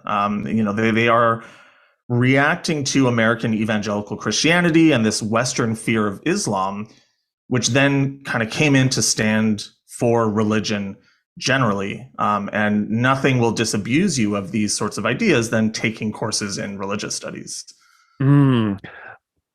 There's so much parallel between your experience and mine. Like, the Sam Harris's first book and God is Not Great were books that I actually read both multiple times. Like I reread them, and there's looking back on it, it's just such an interesting way. But I'm really glad that that is part of your story that shares with mine, because looking back on some of the things that those guys have done in the years since that I kind of like wasn't really super into or agreed with, it made me a little squeamish about my own fawning over them years ago. Like, you know what I mean? Does that make sense to you? Like, I used to really revere these guys, and so it really kind of was interesting to watch where they went next, and also to discover other things about them that I wasn't so like adoring of, Oh yeah, absolutely. I always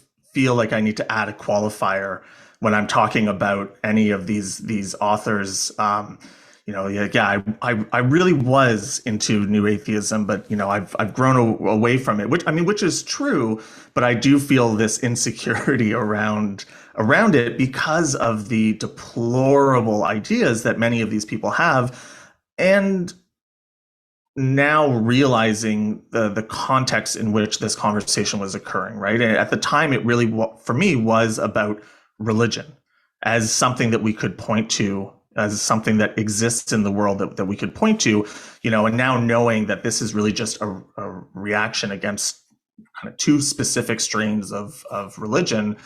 Yeah, I sometimes feel a bit embarrassed about it. Yeah, and I definitely did a lot of the same types of things as you, where I was watching endless amounts of YouTube speeches by Christopher Hitchens. I found him to be extraordinarily charming and compelling and engaging, and I loved how he always had the suit on with no tie, and he was just always like swooping his hair back, and he was just like this like kind of like this like party guy where he's like, you would hear stories about him being really drunk and his editors like sitting him down in a chair, and he would just start typing while he was like pretty smashed. And then they would be like, well, what he came out with while he was totally wasted is doesn't need any editing and it's published ready. So you just have to, I just found the lore of the guy to be kind of interesting as well whenever I was reading a lot of his work a long time ago. Likewise, before he was diagnosed with cancer, there was a Vanity Fair spread with Hitchens, and they took all of these photographs of him kind of doing his day-to-day business, taking a shower, shaving. And in all the pictures, he had a glass of scotch in one hand and a cigarette in the other, in the shower. And I feel like that just encapsulates him and his personality in so many ways. And yeah, same. I feel the same way. I was and still am blown away by his intelligence, by his wit, the way that he thinks, with all of its faults, I think is admirable. There's just something about his aura that is so compelling, and his history and his travels, the people that he's met, his recall, the way in which he can quote, authors and quote these quote friends of his at will is something I'll never be able to do. Yeah, I couldn't either. Well, okay, so let's talk a little bit about comply resist. So if you were like me, you didn't even have any idea that this 1992 article even existed. So first of all, it came out when I was 9, and the only thing I had ever really read by him was God Is Not Great, Portable Atheist, and later his Mortality collection. I tried to read his like arguably book, but it's like 1,000 pages long, and like holding the thing was physically uncomfortable to me. So it became just a thing that sat on my shelf for years and years, unread entirely because it's just too unwieldy to even hold. But, whenever Chris Hanna starts talking about this 1992 article, I had never heard of it. So tell me a little bit about your process of maybe with that article, discovering that article, if you knew it existed, or if the Propagandhi thing was the introduction to this article to you, and then what you kind of went through in order to kind of figure out what we was talking about. Yeah, so I also had no idea. I was seven, maybe when that article, 6 or 7 when that article came out. So yeah, obviously I had no idea. And even when I was going to anti-war protests in 2003 and in the lead up to the war in Iraq, I had no idea. I mean, I had no idea who Hitchens was, and so I had no idea that he was a huge supporter of that war effort. And so, yeah, the Propagandhi song was the first time that I was introduced to this. And yeah, I mean, this piece is pure Hitchens, right? It has this kind of self-assurance and ego to it that all of his work has. The problem is that it is attached to a pretty abhorrent idea, right? And it speaks to, I think, a certain trend among certain intellectual circles that one's expertise in one domain means that one can be an authority in others, right? Which, to be fair, is sort of the role of the op-ed author generally. Mm-hmm. But, reading that piece after hearing about it, thanks to Comply Resist, I remember reading it and just thinking, it really would have been so easy for Hitchens to have just said nothing. Right. Yeah, he didn't like this. Like, why? And we'll talk, I think, a little bit about it in a bit. But there was a kind of larger cultural context in which it was published that I was not aware of until recently. But yeah, I do find it funny that given the new atheist movement of the 2000s was largely a reactionary movement against, a strain of anti-intellectualism in the United States, Hitchens' article was very much part of this larger strand of conservative anti-intellectualism that's couched in patriotism and exceptionalism as well. Mm. So, tell me about your experience of going through the song when Comply Resist comes out. Because, you had no idea this thing existed. All of a sudden, Chris Hanna's like, circa 1992, Hitchens fax is copied through. So you're like, Hitchens, whoa, because that's what happened to me. I was like, what are you talking about? Hitchens, I know that name. Tell me a little bit about your process of going through the song and kind of figuring out what was happening. Yeah, so I just, I was, I think, a year into my PhD at McMaster, and I remember sitting on the public bus on my way to school, and the song comes on, and my first thought is, I wonder who this Hitchens fellow they mention might possibly be. I didn't really make the connection right away, and then that was followed by shit. I think they mean Christopher Hitchens. So yeah, I got home that night. I looked up the article. And I remember putting my head against the desk and just thinking, "Oh my God, why?" And I had actually just, I think the week before, I had just finished discussing with my students in tutorial.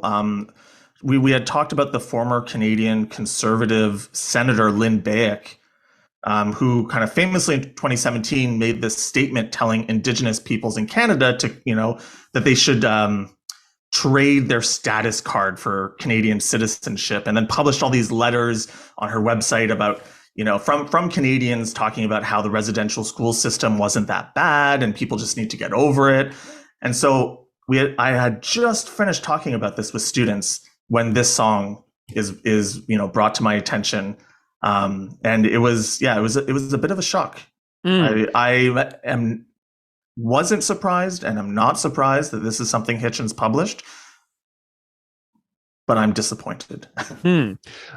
So I'm curious a little b5 about your thoughts on the article too. So one of the main things that, first of all, it's really interesting that Chris lifts lines from the actual essay for the lyrics: treaties broken, lands filched, settlements put to the torch. So Chris actually uses pieces of the actual essay for his lyrics in the song, but then the approach isn't what listeners of the song might take away, because Hitchens's argument is that the things that are the treaties broken, lands filched, burned settlements are being done by Indigenous tribes against others. So when we think about that, we would immediately think of the colonization of the continent and, the settler colonialism and the violence that happened against Indigenous tribes. we would think about that as being the example, but Hitchens is saying, no. The major problem was actually indigenous on indigenous violence. So tell me a little bit about your thoughts on what he's saying there.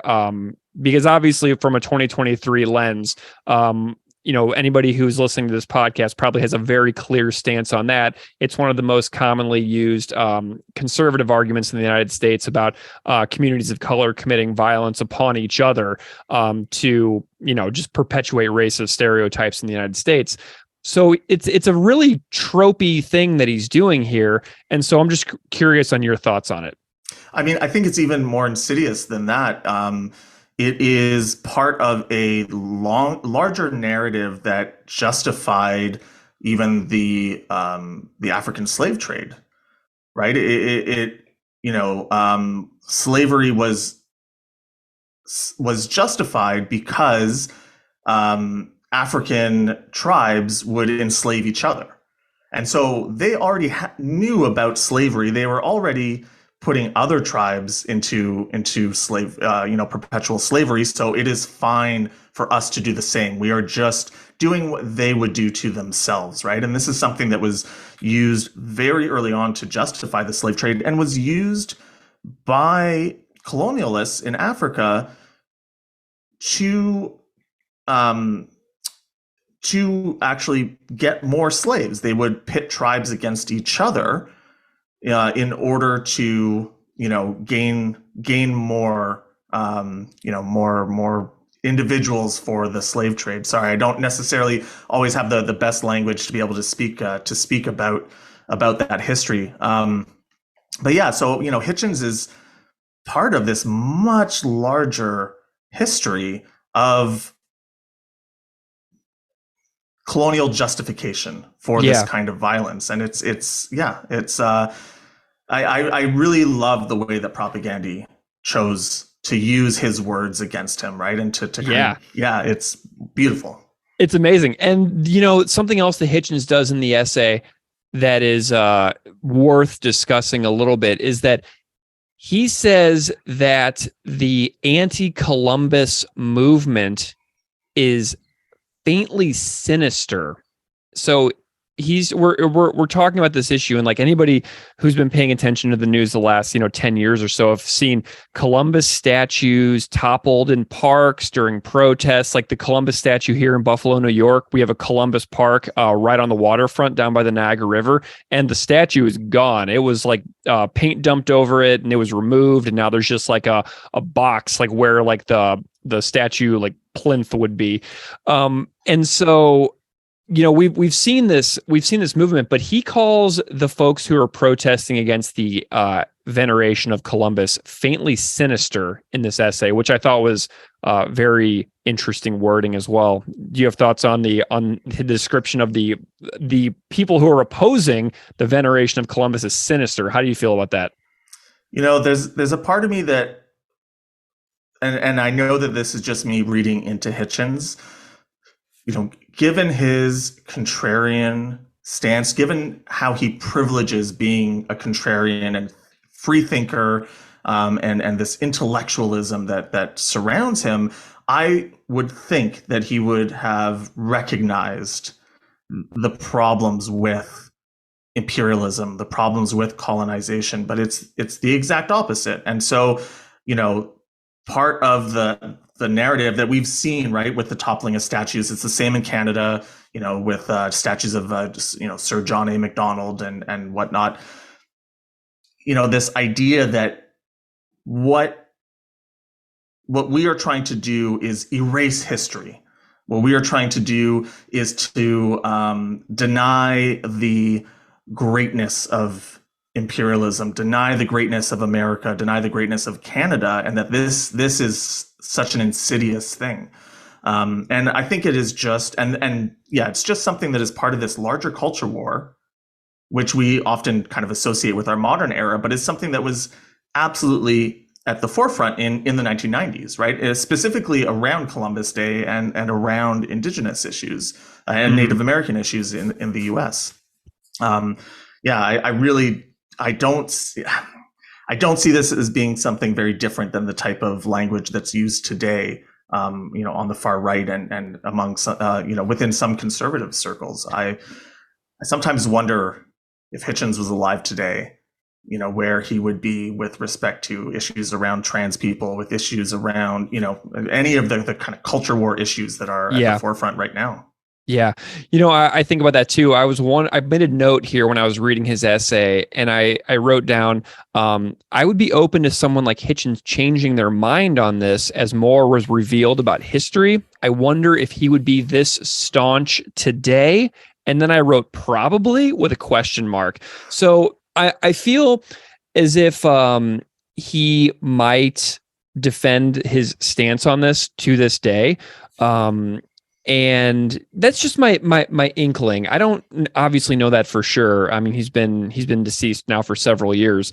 But I personally find that when people admit to being open to changing their own mind and saying, these are the things that I've recently changed my mind on, I find that to be a personality attribute instead of a drawback. So if somebody's like, I changed my mind on this, and this, I'm like, right on. That's great. Even if it's something that they change their mind to that maybe I don't really see eye to eye on, somebody who is demonstrating that they're capable of changing their mind on something, to me is a good human characteristic. I don't know. Yeah. Well, this is something that Hitchens and the New Atheists would say about religionists, right?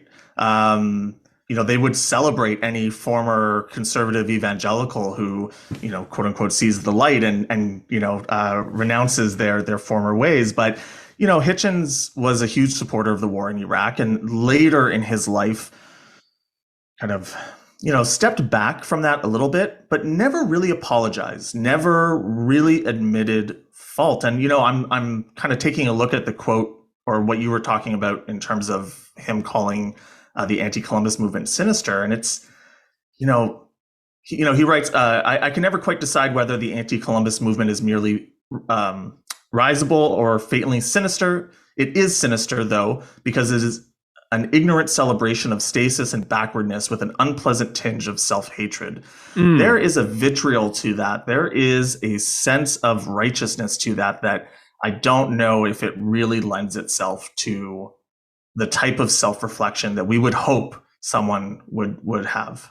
Yeah. The tinge of self-hatred thing is really interesting too, because like whenever you think about like the discussion around like white guilt, collectively feeling ownership over the sins of, past generations. I think that's kind of what he's referring to. Does that make sense? Do you feel like I'm onto something there? Absolutely. And I mean, where have we seen this language recently, right?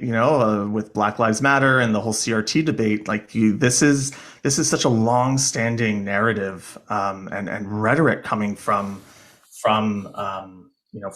this group. And so, yeah, no, I read it that way as well. Yeah. And the whole like notion of whenever you acknowledge problems in society today, there's like a movement of people right now that are saying, we are in by far the best point of human history that has ever been, a time to exist. This is the best life has ever been on this planet. And so I'm like, okay, but we still need to talk about how we can be even better, even if you concede that like things are generally pretty good, but things have gotten really weird the last couple of years. I would have been a lot more inclined to agree with that statement in 2019 than I am in 2023. But there's a lot there. It's just such a complicated and endless conversation.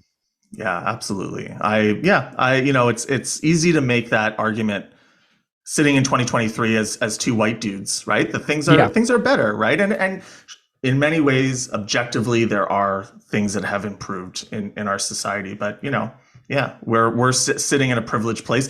Hitchens was certainly sitting in a privileged place, right? And making these sorts of arguments from a position of privilege.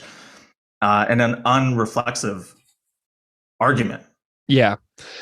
And, I think about, I live in New York, and I have a daughter who's 9. And I think about the way that certain parts of the United States have changed, because I'm from Missouri, but I live in New York. My daughter was born in Missouri and now lives in New York. So how her life would be different growing up in Missouri versus growing up in New York as a solidly middle class white girl.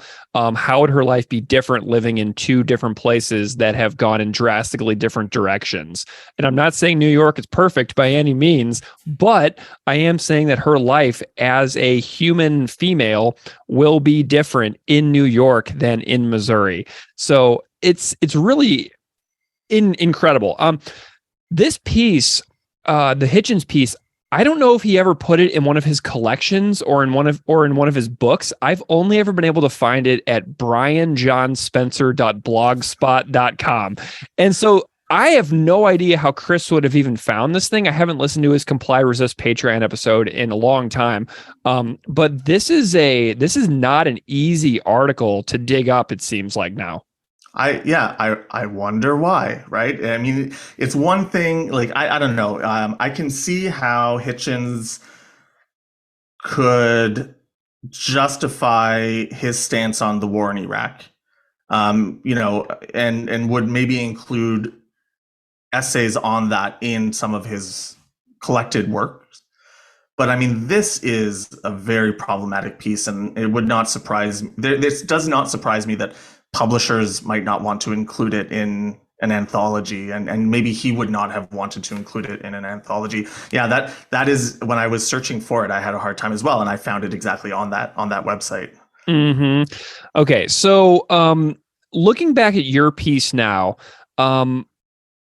what are you like proud of about your piece, and what would you maybe change if you had a little bit more time to play with it? So when you contacted me for this interview, I have to admit I had a moment of panic because it had been a long time since I had read the piece that I wrote, and I thought, like, shit, did I defend Hitchens in this article? Like, is this one of those things where I came to the other side, and said, like, well, people make mistakes and we should forgive them, and so I reread it, and that worry went away. Though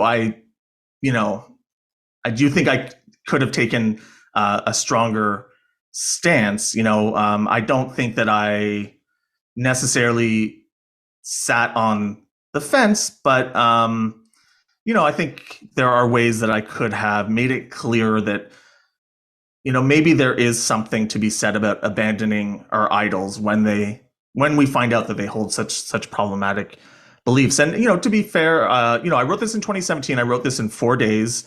As you note, I'm kind of proud of the way I wrote it. I think that it comes off fairly well, and reflects a lot of the ways in which I was starting to think about some of these issues. In the years since 2017, I've finished my PhD. I'm now finishing my second year of full-time teaching, and I try my best in my courses, if it's my class on cults, if it's my class on culture and religion, or health and healing, I try to center Indigenous issues and Indigenous culture as much as possible. And I recognize now the violence in Hitchens' writing in a way that I don't think is articulated in this piece.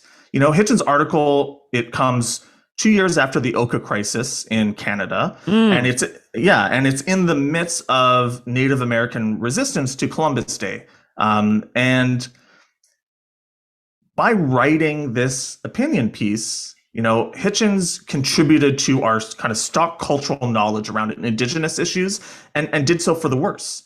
And 1992 was the quincentennial of Columbus's arrival in the quote unquote New World, and I didn't realize this when I was writing the article in 2017. My article itself was kind of a reactionary article, and something I really felt like I just needed to get out there. Hitchens' article is problematic for many reasons, but given the context of it as part of this larger culture war between, the sense of American exceptionalism and greatness, and then the legacy of and continued genocide against Native Americans, against Indigenous peoples in Canada, it adds a weight to it that I would put front and center were I writing this now in a way that I didn't necessarily in the article. Yeah, and the timing of it too, 1992, 1492, I didn't even think about that. So that's brand new to me right now, and like a real-time revelation of being the 500-year anniversary. Yeah. Wow. The timing, that adds another new dimension to the context of Hitchens's piece. It is, yeah, and so it is purposeful, right? And when I wrote this in 2017, I kind of just saw it as sometimes people write opinion pieces about things that are obviously timely, but not necessarily in public consciousness. Not something that everyone is necessarily aware of. But yeah, realizing now that this was written 500 years later, and that this is occurring in the midst of this larger debate in America around Columbus Day, and around the treatment of indigenous peoples, of Native Americans. Yeah, it is a problem. It is not great. Everybody out there listening has an example or 10 or 20 of people whose work were important to them at a period of time, and then they either grew away from it or they felt ostracized by a direction that person went.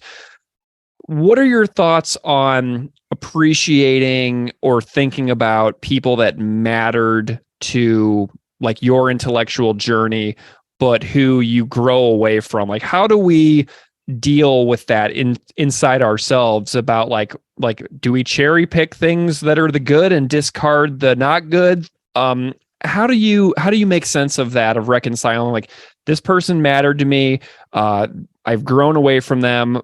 Is there still like value in honoring that past times when you felt a little more unified with what they were doing? I mean, I think there is. I mean, I think it's an open question, but I do think there is, right? It was very formative. Hitchens was formative for me in so many ways. And, as I said earlier, the new atheist movement is what motivated me to, take courses in religious studies and is part of this trajectory that has brought me to where I am. And, I wrote this piece in the shadow of the Me Too movement, and in a moment where I was kind of thinking about my own relationship to people and ideas that were problematic. And I think that there is an argument to be made for, maybe the value of separating art from the artist. Although I think that there's also a good argument to be made against that. And I don't really know. To be honest, I don't have a good answer. And I also know that a lot of my feelings towards this come from maybe an unreflexive place. This is maybe not a comparable example, but, I do not like Mel Gibson. I do not like Mel Gibson's ideas. I do like some of the films that Mel Gibson has made. But given, his history of anti-Semitism, I will never pay for a Mel Gibson movie. I'll never go see one in theaters. I'll never watch it through a streaming service. And Mel Gibson has not held a comparable place in my history and in my mind that Hitchens has. Right. But, I feel less problematic, rereading Hitchens' work. And maybe that is because, this piece that he wrote in 1992, it is a conversation that I'm not a part of. It is about a community that is not my own, and so I don't know. This is where I think, there is this maybe unreflexive part of me that I need to think about and I need to take into consideration. I don't have a clear answer either. No, that makes sense to me too, because honestly, if this piece didn't exist, this song wouldn't exist. We wouldn't be having this wonderful conversation. So, I mean, we're bonding in a conversation because of the fact that this essay was originally written. Okay, so Comply Resist the Song by Propagandhi, one of Chris's favorites that they've ever done. He loves this song. Jord told me when I interviewed him that this is one of the hardest songs for him to get through in a live setting. He said it's very hard. And he said when it's at the end of his set, he is very disappointed. And when I saw Propagandhi in Winnipeg a couple of Octobers ago, they ended night 3. They did 3 nights in a row, and night 3's closer was Comply Resist. And Jord was like making comments in his microphone about how like, all right, everybody, show's over. And it was so funny because Had Jord not told me that to my, like in an interview, that he found the song really hard, and then thinking about him doing 3 shows in a row after not playing shows for 2 years, I was like laughing so hard that they made Jord play this last on the last night of their 3-night stand. So that was a really funny little connection with this. But how does Comply Resist stack up for you in the discography of Propagandhi's music? Yeah, that's a good question. One thing I'll say as well is, I like the story that you just told, and I think I mean, poor Jord, but yeah, I do think that it speaks to something that's really important in this conversation, especially for people like us, which is to kind of sit in the discomfort, right? Sit in the discomfort that the writing of someone that we admired, once admired, creates in us. Sit in the discomfort, because that is the close, that is, I think, a really important thing for us to be able to do.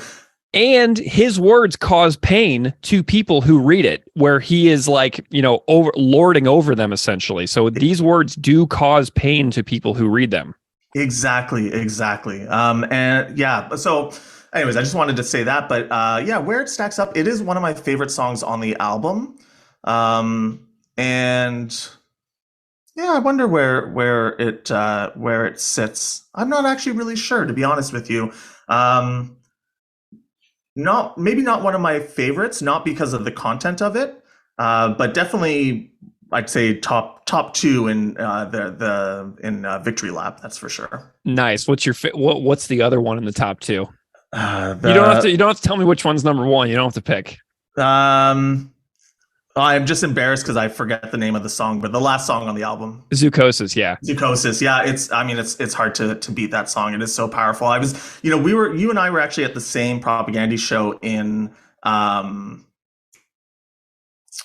Guelph.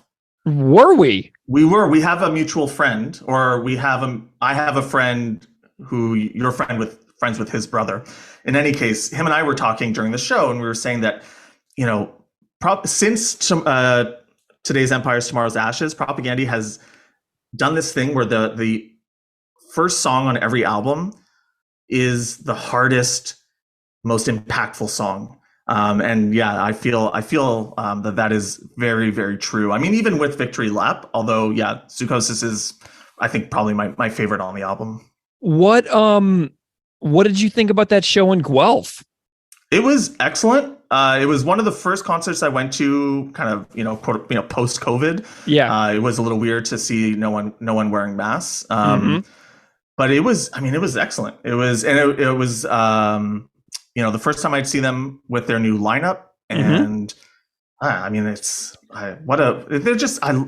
love this band. They mean so much to me. Their music is incredible. Their politics is incredible. Their presence on stage is incredible. Like, there's very little to fault them on.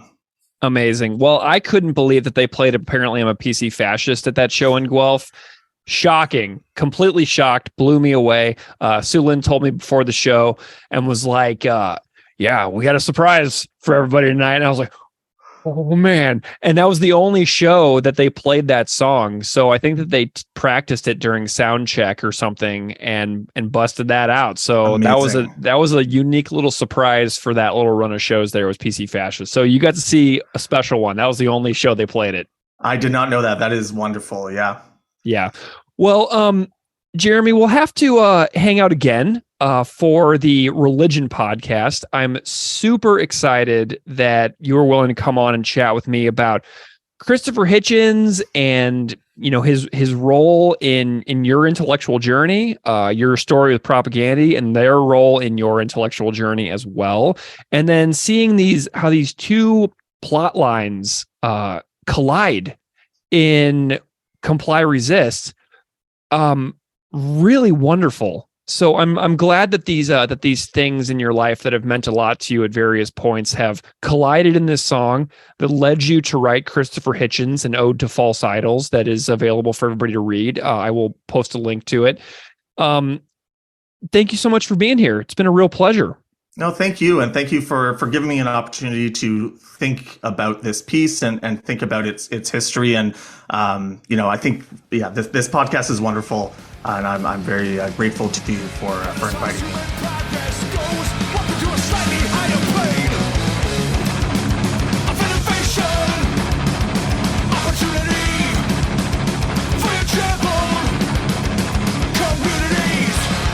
The treaties that we broke, the lands that we filched, settlements put to the torch. The children we abused, all for your own good of cause. All right. Thank you so much to Aukai Ligairi, Dr. Anthony Siracusa, and Dr. Jeremy Cohen for all of their wonderful contributions to this episode, both musically and conversationally. And just one more reminder that Aukai Ligairi's conversation on episode 92 recently was a Comply Resist standalone part 1, and that conversation is absolutely wonderful. So if you are looking for more conversations about Comply Resist, go find that one. So Steve, let's talk about some of this music in this tune. What do you think? First of all, I just want to talk about my hot take. I bring it, lay it on me. My hot take is that I think this song could be the album closer. Ooh. Okay, talk about some sequencing here. Like, what are you envisioning? This song gives me very similar vibes to Purina Hall of Fame. And in my mind, Purina Hall of Fame, it doesn't get better as an album closer than that. Mm-hmm. Because this song gives me similar vibes when you listen to it, like the verses are they're very similar in how they're very like forward driving. And how like the intro of this song happens. I just feel like this would be an absolute killer album closer. That being said, they're giving it to us as track 2. I mean, yeah, let's front load the bangers. Yeah, I mean, this is a really special tune. As far as I can tell, the band plays this song at every show for, the last 5 or 6 years.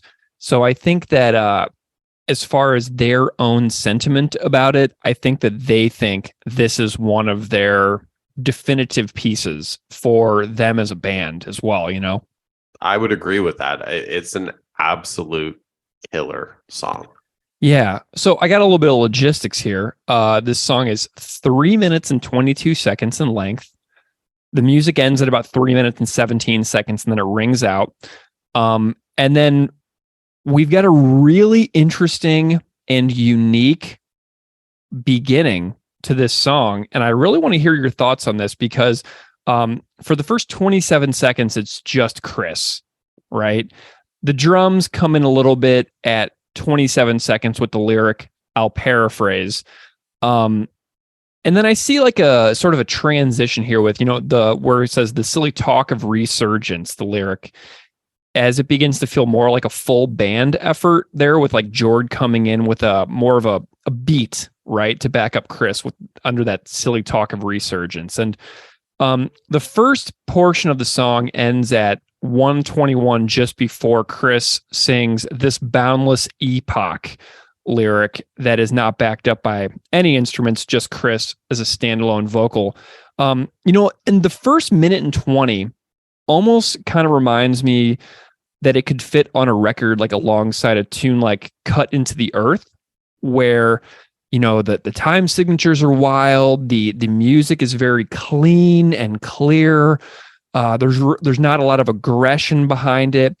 And I think I said that like on Cut Into the Earth that I could see these guys playing this style of stuff more as full standalone pieces in their later years. If they're ever like, we're 75, we want to cut out the speed. I could see them doing this kind of stuff if they were playing music, 20 years from now, is like these elaborate, slowed down, very experimental, longer pieces. So this first minute and 20 of Comply Resist is really super unique for this band. And I'm just wondering if you can help me break down this first minute and 20 or so. So the part that's just Chris at the beginning, it's like you said, very unique, but it's got such an element of like importance and grandeur. Like, you know, that like when he intros the song like that, you know that it's going to get real. It's just setting up the story for everything that comes after it, and it's such a great way to set up the context of the rest of the song. Then when George's drums come in at 27, his drums sound unbelievable on this song. Like, they sound huge. Yeah. And that only adds to the grandeur of this intro. Right? So I think, you know, up until the 121, and then at 123, that's when that main verse riff kicks in, which is absolute killer. Oh yeah. Killer part. Yeah. Like I said in the very beginning of this episode, my ears, my stupid, immature musical brain really latched onto the palming, but honestly, that riff that Chris is doing under the verses, where he's got this like little march feeling, it's like with like his pointer finger and his middle finger, he's got something going on where he's like alternating on the strings. And I had never seen anything like that. Like, I had to watch like the playthrough videos and really pay attention to them, watching them play this song live. But there is something about that riff that he's playing under those verses that is so much more impressive than just that really fast palm muting part, you know? Oh, it absolutely shreds that part. Like, you hear that and you're just like, yes.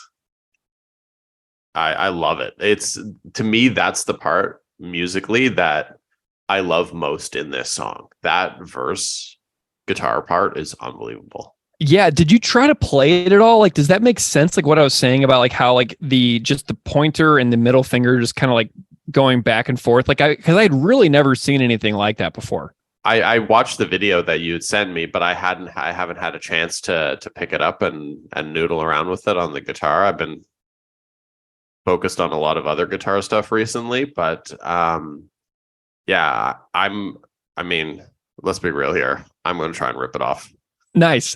Dude, I totally overlooked that part for years and years in favor of that audibly very clear, super fast palm muter part of innovation, you know, that part. But to me, like, the riff with the alternating pointer and middle finger is far cooler than just the super fast palm muter part that sounds awesome. But like, when you really break down the technical aspect of it, which one is a lot more amazing? And to me, it's the one that is so cool that's hiding in plain sight under the singing that I had really never heard about. And, you know, I can't talk about music as well as some people that really know the guitar.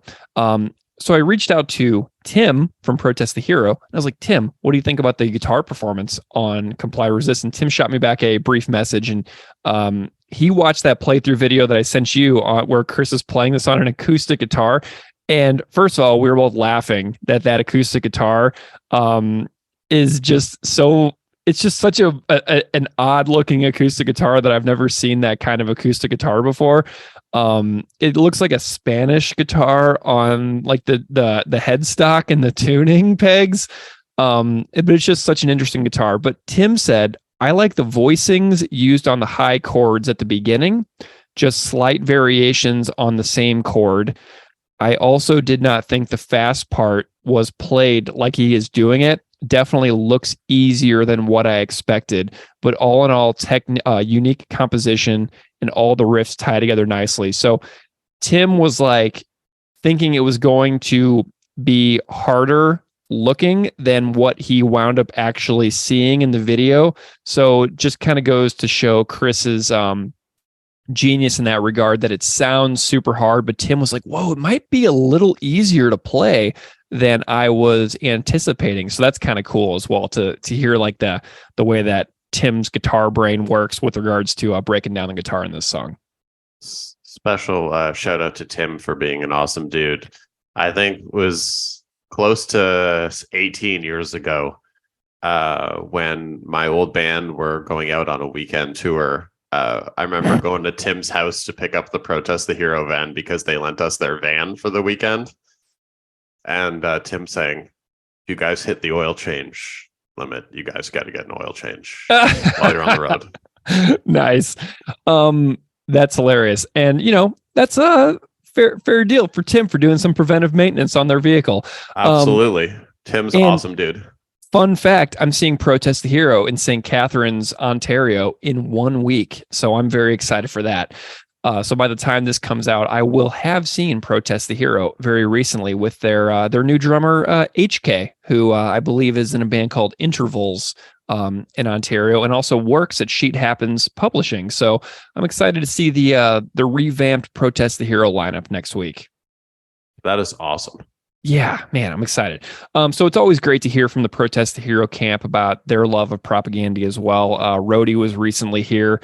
Tim is back on our status update episode, and Tim also contributed a piano cover of Dear Coach's Corner for episode 50. So they've been with me for a long time on this podcast. I'm really delighted by that band. So as far as some other stuff on the guitar goes, we've got a tuned guitar to E flat, and then the low E is dropped a full step beyond that. What does this mean? That we're getting into. I'm not very good at music theory or any of that kind of stuff. Like, my guitar is tuned to B. Like, in no way am I qualified to be able to be talking about this. I just tune down to B and just go chugga chugga chugga chugga. I love that. When I was listening to Chris's Patreon show about this song, some comments stumbled. Some comments stuck out to me. I believe he said he stumbled upon these guitar licks while making duplicate keys a caro. So comply resist guitars have a long history dating back to around 2009, 2010, I think that he said. And if you listen to some parts of comply resist and then listen to duplicate keys immediately, it's not very far-fetched. Where Chris comes up with a dun dun dun dun dun dun dun dun. So there's some parts that connect with from duplicate keys over to comply resist a little bit. So that was kind of cool. Chris also says that he plays all of the guitars in the studio and that this song is only him on guitar. There's no Suitland on this song. There's no Beeve on this song. And speaking of Beeve, when Chris sent Beeve the demo of this song during the songwriting process, Beeve had no comments or suggestions for how to improve this song. He said this one was perfect as is.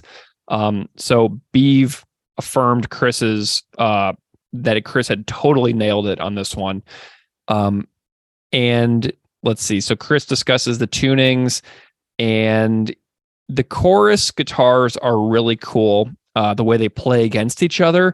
So there's parts where there's like a rhythm guitar going bam, bam, bam. These like big open strums while the chorus singing is happening. So sometimes like Chris is doing one thing and Sulin is doing another, and then they kind of flip-flop some points throughout the song. So a very keen ear will notice that there are a lot of variations going on throughout this tune on guitar. So it's pretty cool.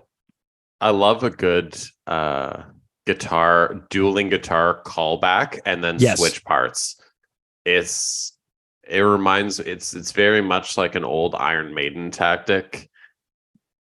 And I think more bands should do stuff like that because it's really cool when they do it. Yeah. Todd's got some cool stuff too on this one. He's doing like during the verses guitar part where it's going like Todd's going completely nuts on this one as well.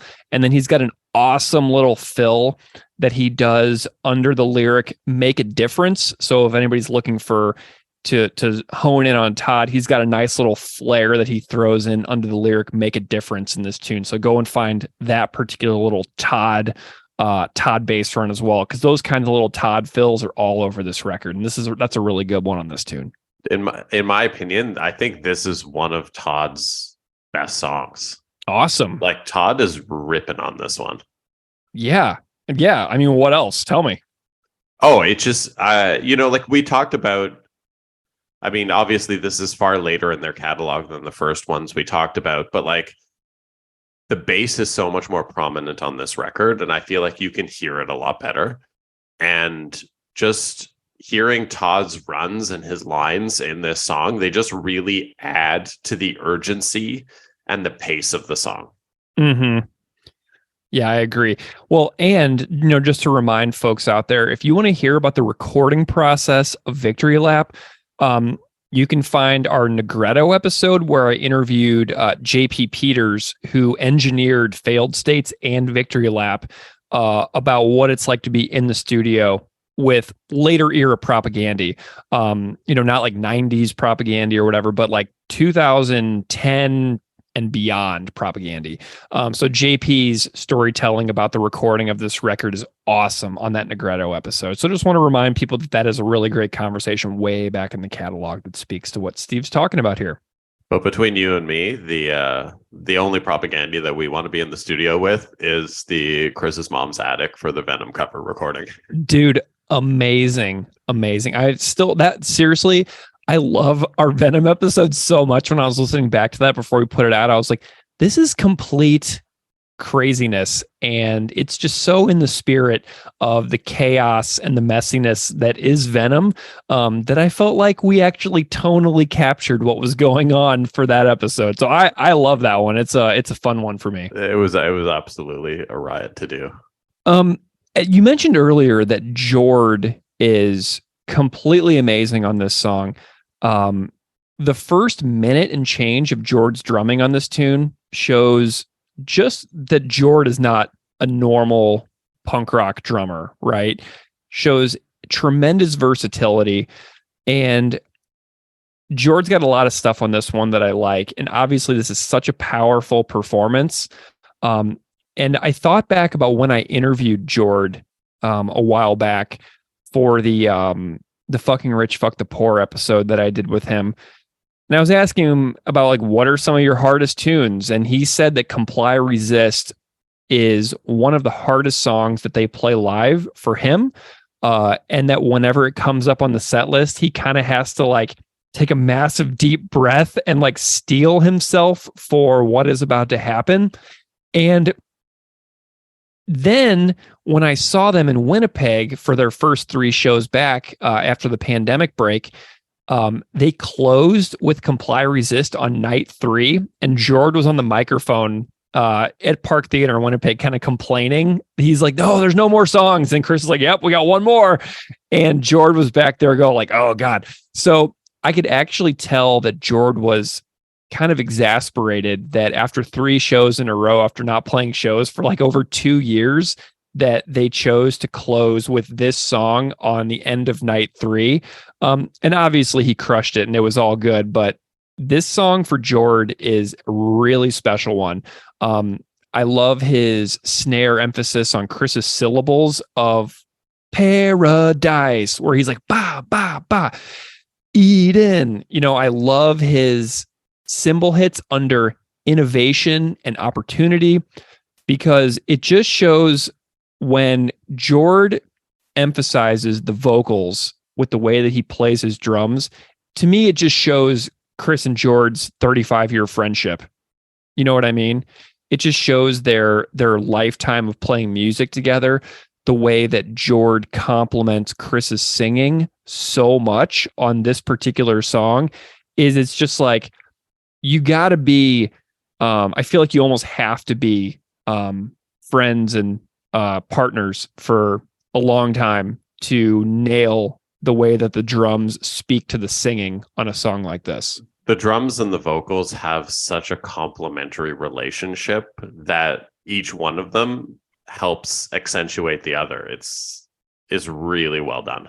Yeah, when they're in the writing space, I just pictured Jord being like, "Hey, Jord, that was a pretty good one there," and Jord's like, "Yeah, that was a good one. I like that too." And I almost feel like they just kind of realize when they've tapped into the other one, and it's just amazing thinking about the lifetime of friendship these two guys have and how they're really just like the heart and soul of this band, because they just have it on full display here. The way that George's drums speak to Chris's singing, just incredible.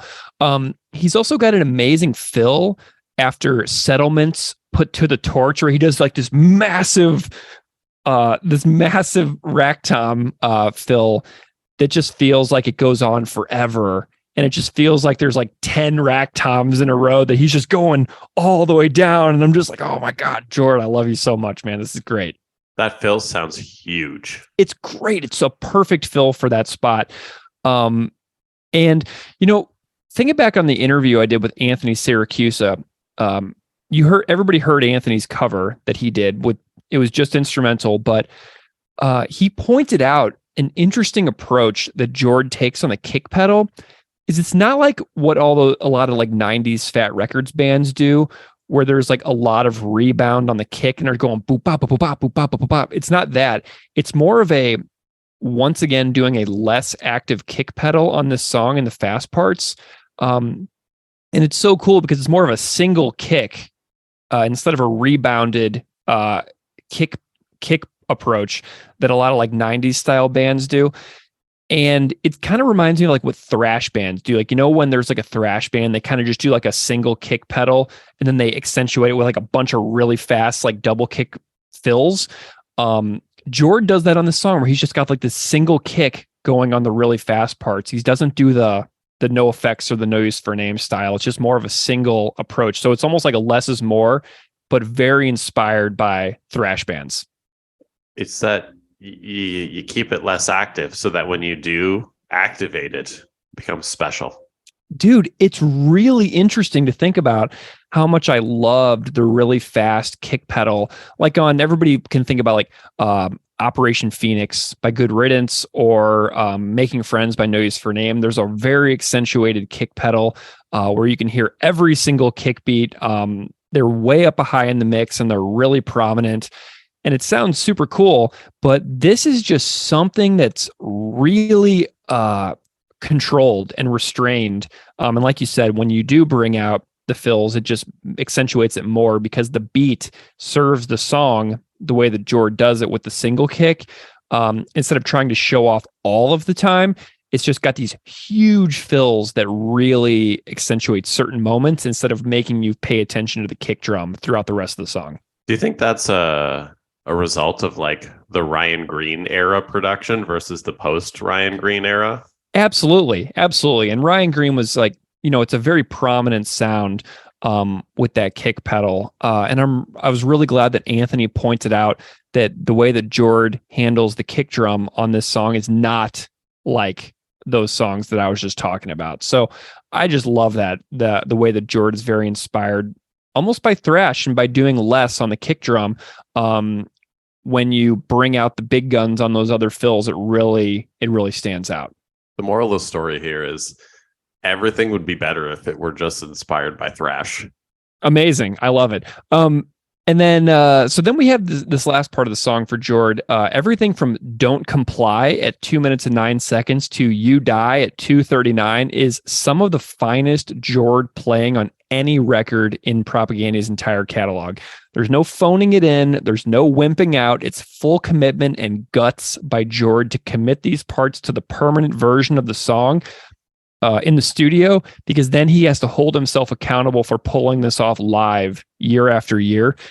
He could have played that 30 seconds in a lot of different ways, a lot more simply, and made his life easier live. But that 30 seconds between 2:09 and 2:39 is seriously some of my favorite Jord drumming ever. And the fact that he did that, knowing he has to pull it off live with how much Chris loves this song, it's super impressive that Jord really committed to it. I think it's a testament for just the band overall not willing to cut corners. Mm-hmm. Yeah. So I got a few vocal delivery notes. Was the part where Chris sings "The Boundless Epoch we bestowed," was that one of did you have like a misheard lyrics feeling for that part? Because I did. Whenever the record came out, I got lazy and I didn't like read what he was saying for a couple of weeks when the record came out, but I just had no idea what he was saying right there, even though it was completely a cappella with no musical accompaniment. I actually try, maybe this is because I'm old, but I actually try when I'm listening to a record for the first time, I try and actually listen with the lyrics.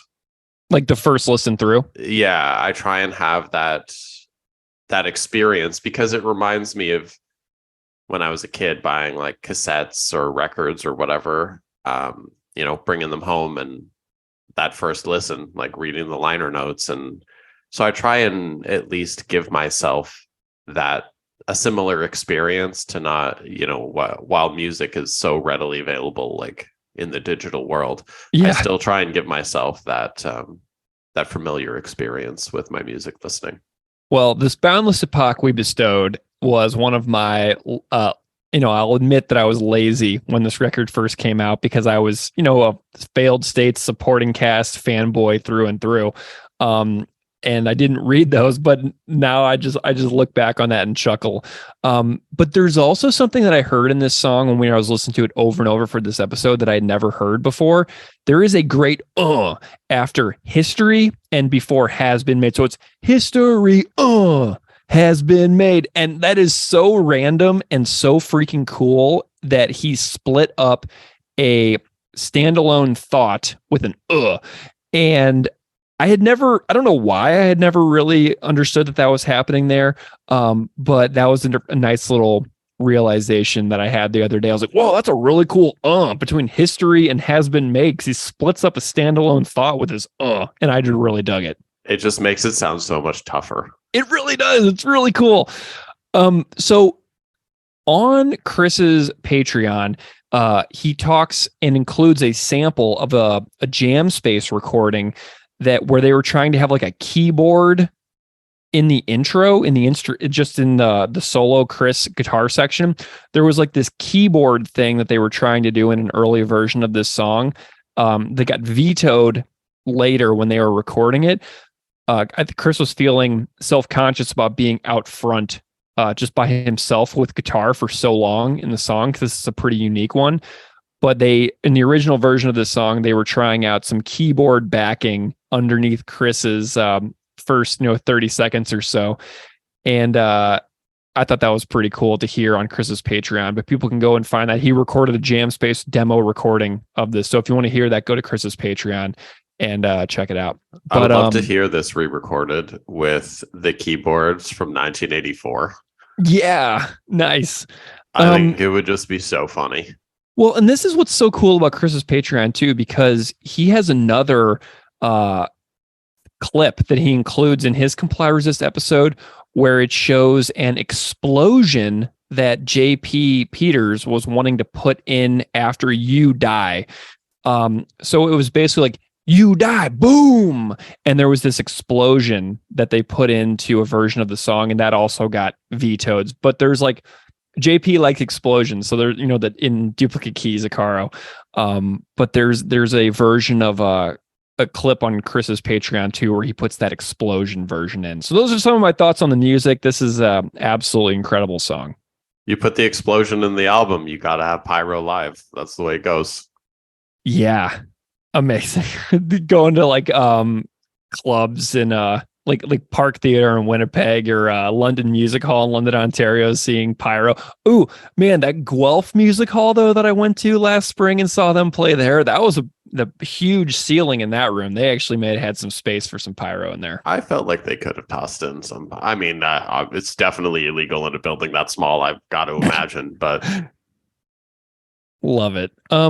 Steve, do you have any other thoughts on music, or should we chat about some of the words in this tune? We covered most of it. Let's go straight into the words. All right. So first of all, just a personal question. Do you have any history with Christopher Hitchens in your reading life? I actually do not. Okay. So this was my first foray into that. Okay, cool. I got, just as I said this in the interviews, but I read God is Not Great. I believe the subtitle is How Religion Poisons Everything or something like that. I read that several times when I was an undergrad trying to make sense of, my own lack of religious and conviction and spirituality. And it just is a book that spoke to me at a particular time and place in my life. So I read that book a couple times, and I also watched a ton of like Christopher Hitchens debates on YouTube, mostly when I was an undergrad in college. But I was looking around my bookshelves the other day, and there are still a couple of Christopher Hitchens books on my shelf in my house here. So I do have some connection and some past experiences with reading Hitchens's work. But we've got this opening lyric. Circa 1992, Hitchens faxed his copy through as regards Columbus Day. So first of all, fax machines are still a thing. I use them at work once in a while, and I cannot stand them. So I am still using fax machines in 2023 when it is explicitly referred to as a 1992 technology in the song. So that's pretty crazy. Do you use fax machines at all still? I haven't used a fax machine in so long. You're so lucky.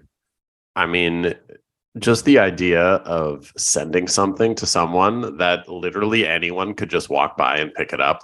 Like there's no, like the amount of sensitive stuff that gets sent in faxes, and that they literally just go to a room where anyone could pick up and walk off. Like, it's insane. I don't understand how, because we have pretty strict like data privacy laws here in Canada. And I'm like, a fax machine, like based on the way that we have to keep all like online data secure and everything like that, I got to imagine a fax machine violates literally every data policy. Yeah. Okay. Well, I may have to take a stand at work about fax machines. So another question, is there any sort of Columbus Day thing in Canada? Does Christopher Columbus have any kind of celebratory aspect in Canada's like national calendar of holidays or anything like that? So this is interesting. So in 2014, I was living in San Diego, and I was super into disc golf back then. So I show up to Morley Field, the local disc golf course, and I go to play, and they're like, "Oh, it's a holiday today. It's extra fee." And I'm like, "What holiday is it?" He's like, "Columbus Day." And I'm like, "Is that a real holiday?" Because Columbus Day falls at the same time as Canadian Thanksgiving. So while you guys celebrate Columbus Day, or don't celebrate Columbus Day down there, whatever you guys want to do with it, we are having Thanksgiving up here. Interesting. Yeah, it was really cool being in Canada, in Winnipeg, for the Canadian Thanksgiving weekend a couple of years ago in 2021 for those Propagandhi shows. I was very thankful that year during Canadian Thanksgiving that I was rocking out 3 nights in a row at the Park Theater. So the change in tone around Columbus Day has shifted quite a lot in my memory of my life. It feels very different now in the US in 2023 than in 1992, maybe a bit, but I think that it probably depends a bit on where you live as well. Some states have begun to abolish Columbus Day. Some states have begun to celebrate Indigenous Peoples Day instead of or addition to Columbus Day. So sometimes it'll be the same day. Like it'll pop up on my iCalendar on my desktop computer here, and it'll say both things on my calendar. But in 1988, Hawaii adopted Indigenous Peoples Day. In 1989, South Dakota did. In 2015, Alaska did. And then in 2016, Minnesota and Vermont did. And Vermont stopped celebrating Columbus Day entirely in 2019 in favor of only Indigenous Peoples Day. In 2018, Iowa and North Carolina implemented it. In 2019, California, DC, Louisiana, Maine, Michigan, New Mexico, Oklahoma, and Wisconsin added Indigenous Peoples Day. And New Mexico, Maine, and DC celebrate Indigenous Peoples Day instead of Columbus Day now. So those are places that abolished Columbus Day celebrations entirely. In 2020, Nebraska and Virginia added Indigenous Peoples Day, and in 2021, Oregon and Texas did. Notably, missing on that list is New York. I was wondering when you were going to say New York, and it just never happened. Dude, I am fairly baffled, to be perfectly honest with you. But it also kind of makes sense, I suppose, because one of the largest Columbus Day celebrations in the country is in New York City. There is a Columbus Day parade in New York City every year that draws about 1 million people to the parade. So it's huge. And, I don't know if you ever watched The Sopranos. Did you ever watch that? I've not watched it, but I've been trying to convince Zoe that we should watch it. When you do, there is a Columbus Day protest scene in The Sopranos where Paulie and Silvio, characters on The Sopranos, are upset about what they see as people attacking their Italian hero, Christopher Columbus. So there is a Columbus hanging in effigy in a Sopranos episode and about to be burned, and then a scuffle breaks out. And so, that sentiment isn't really all that rare, since apparently New York City has that massive Columbus Day celebration. But is Paulie or Silvio, is one of those guys Steve Van Zandt? Yeah, Silvio is Steven Van Zandt from the Bruce Springsteen E Street Band. And honestly, that's probably why I want to watch The Sopranos most, just to have more Steve Van Zandt time. But you should. Yeah. In terms of New York still celebrating Columbus Day, mm-hmm. Do you think it's a situation where, like, obviously it's come up in the off, and do you think it's a situation where one guy was like, "Oh, I thought you canceled it," and the other guy's like, "No, I thought you canceled it," and then everyone just thought it was canceled, but it's still happening because they thought someone else did it?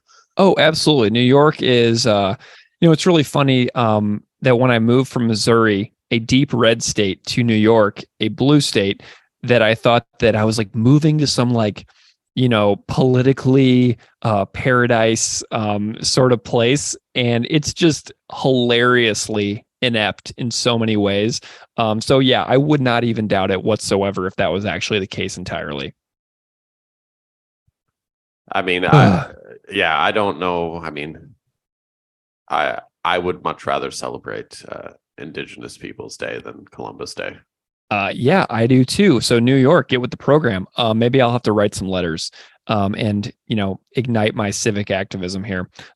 So I found there's so many good articles about Indigenous Peoples Day and Columbus Day online. Reuters does really good coverage of it. And in a 2018 article, I found about Los Angeles, how Los Angeles, the city, has entirely replaced Columbus Day.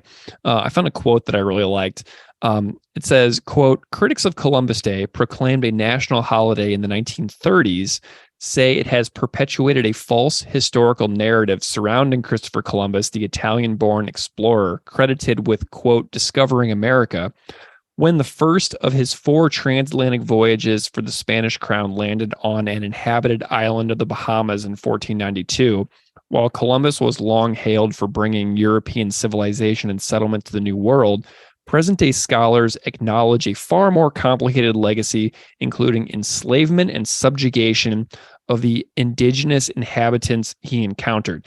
So first of all, I found it fascinating that Columbus Day was founded in the 1930s. So that was, just a little historical tidbit about how it came to be. So a lot of places have replaced Columbus Day. And interestingly, the first celebration of Indigenous Peoples Day, this is something I just discovered. The first celebration of Indigenous Peoples Day was October 11th and 12th, 1992. Circa 1992, Hitchens faxes copy through, right? The first celebration of Indigenous Peoples Day was 1992 in Berkeley, California. So it's possible that's on the 500-year anniversary of Columbus's landing or whatever in 1492. So Hitchens's timing of the article is entirely about the 500-year anniversary, but it also aligns perfectly with the first celebration of Indigenous Peoples Day. So that was an interesting discovery as well about when Indigenous Peoples Day was first celebrated in the U.S. That is super interesting. Now in 2023, it seems almost crazy that it took that long. Yeah. But we're still sitting here in 2023 where there's still places that do not celebrate that, which is even crazier. I know. Well, and earlier I know I said that Hawaii adopted it in 1988, and then I just totally contradicted that by saying that the first celebration was in 92. But Hawaii celebrated it as something called Discoverers Day in 1988, and South Dakota, which celebrated in 1989, celebrated it as Native American Day instead of Columbus Day. So there are instances of it being earlier than 92, but as far as Indigenous Peoples Day, as we now know it, it seems that 1992 is the crucial date and that the first real celebration of it was in Berkeley, California in 92. Maybe you can just help educate me on this here. But so South Dakota was one of the first ones you said, right? Mm-hmm, Is that predominantly a red state or a blue state? I believe it's a red state for sure, but there is such a massive indigenous history of South Dakota. It's such an important state in the history of the United States. So I mean, the tribes of South Dakota are the Cheyenne, the Crow. There's a bunch, and so there are 9 tribes essentially, I think, that are recognized by the state of South Dakota. But everybody's heard about Standing Rock recently with a lot of protests. So I'm fairly certain that Standing Rock is South Dakota as well. So there's just such a massive history of indigenous peoples in South Dakota that I think that's kind of like where it comes from. But politically, I believe it's still red. Yeah, no doubt. I just assumed that politically it would be stomped out like most other things are by red states. Yeah, I mean, so we'll see. History is still ongoing, and we never know where it will go next. Unfortunately, not always towards good things. As we all know. But we've got this next lyric, and so now that we got Chris talking, and if you'll permit me the conceit of a posthumous critique. So Christopher Hitchens dies. So this is after the death of Christopher Hitchens. So Christopher Hitchens cannot reply to this song because he's already deceased by the time Comply Resist comes out. I'll paraphrase. My colorful exotic friend, respectable, well-spoken, unlike the rest of them. As you know, I'm colorblind and you're a credit to your kind. So I love Chris's modeling of humility, where he asks for essentially forgiveness for being possibly conceited in his paraphrasing of this deceased thinker and writer. So I like that Chris has a little bit of humility in his lyric, comes through and kind of reflects who he is as a person, where it seems like he's always, trying to wrap his brain around as many perspectives as he can in order to fully come to see how he actually thinks about an issue. Does that make sense? Oh, it makes perfect sense. It's just that, that curious mind that wants to be informed with as many perspectives as possible so you can best articulate your, stance on things. Yeah. And the colorful exotic friend lyric was a little confusing to me. I'm not entirely sure who Chris is referring to there. The opening lines of the Hitchens piece refers to a man named David Dellinger, who, as far as I can tell, is white, but is a pacifism activist who died in 2004 and who was on trial as one of the Chicago 7 in 1969. So there's a little bit of a gap here for me about who the colorful exotic friend is that Chris is referring to. I'm not sure if it's like just a creative play about the way that Hitchens is talking about indigenous people in general. On the original essay, I can't quite tell. But then, he goes on to these next lines. Tell me, where is your gratitude for all we've done for you, this paradise, Eden Empire, kingdom? So Hitchens' main critique of Columbus Day protests, he lays it out in the original essay. So Hitchens writes, those who view the history of North America as a narrative of genocide and slavery are, it seems to me, hopelessly stuck on this reactionary position. They can think of the Western expansion of the United States only in terms of plague blankets, bootleg booze, and dead buffalo, never in terms of the medicine chest, the wheel, and the railway. So Christopher Hitchens is saying that people who are protesting against Columbus Day are focused only on the bad within society and are just like failing to see good stuff that came out of society, just purely for the sake of what Hitchens sees as harping on bad stuff that people living today can do absolutely nothing about. So I think that's what Hitchens is getting at here. So Hitchens is like, cheer up. Yes, terrible stuff happens, but terrible stuff is definitely going to happen by people against people. And in the grand scheme of history, he's saying that the society is better now than it would have been. But how in the world can he know that? Do you know what I'm saying? Imagine mass migration to North America never happened, right? Imagine that the people, Steve, who kind of look like me, never arrived in North America and instead just remained on the European continent. So it's completely ridiculous and impossible to suggest we can know what societies would or would not have become had colonial mass migration movements to North America not occurred. So Hitchens is being like, look at all the good. And he's saying that this society was backwards and hopeless, and look at what we've made it. But we have no way of knowing what it would have become had we never arrived. You know what I mean? I think when he wrote this, I think absolutely. I think now we probably have enough data and information to put together of what type of simulation it would have looked like. But his blanket statement here, absolutely no. I'm calling that out. Yeah. Do you have any thoughts on these on this particular lyric and you'll permit me the conceit through the Eden Empire and Kingdom section? No, we can move on to the next one. We spent enough time on that one. Sounds good. Well then, so that takes us through Chris's opening section of the song, where it's the quieter section of the song, the first minute 20. That's everything that we have up to there for singing, right? And then he dives into this boundless epoch we've bestowed upon your savage, empty lands. Well, of course, mistakes were made, but as far as human progress goes, welcome to a slightly higher plane of innovation and opportunity for your trampled communities.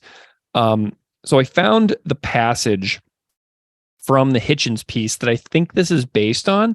So Hitchens writes, as Marx wrote about India, the impact of a more developed society upon a culture, or a series of warring cultures, since there was no such nation as India before the British Empire, can spread aspects of modernity and enlightenment that outlive and transcend the conqueror.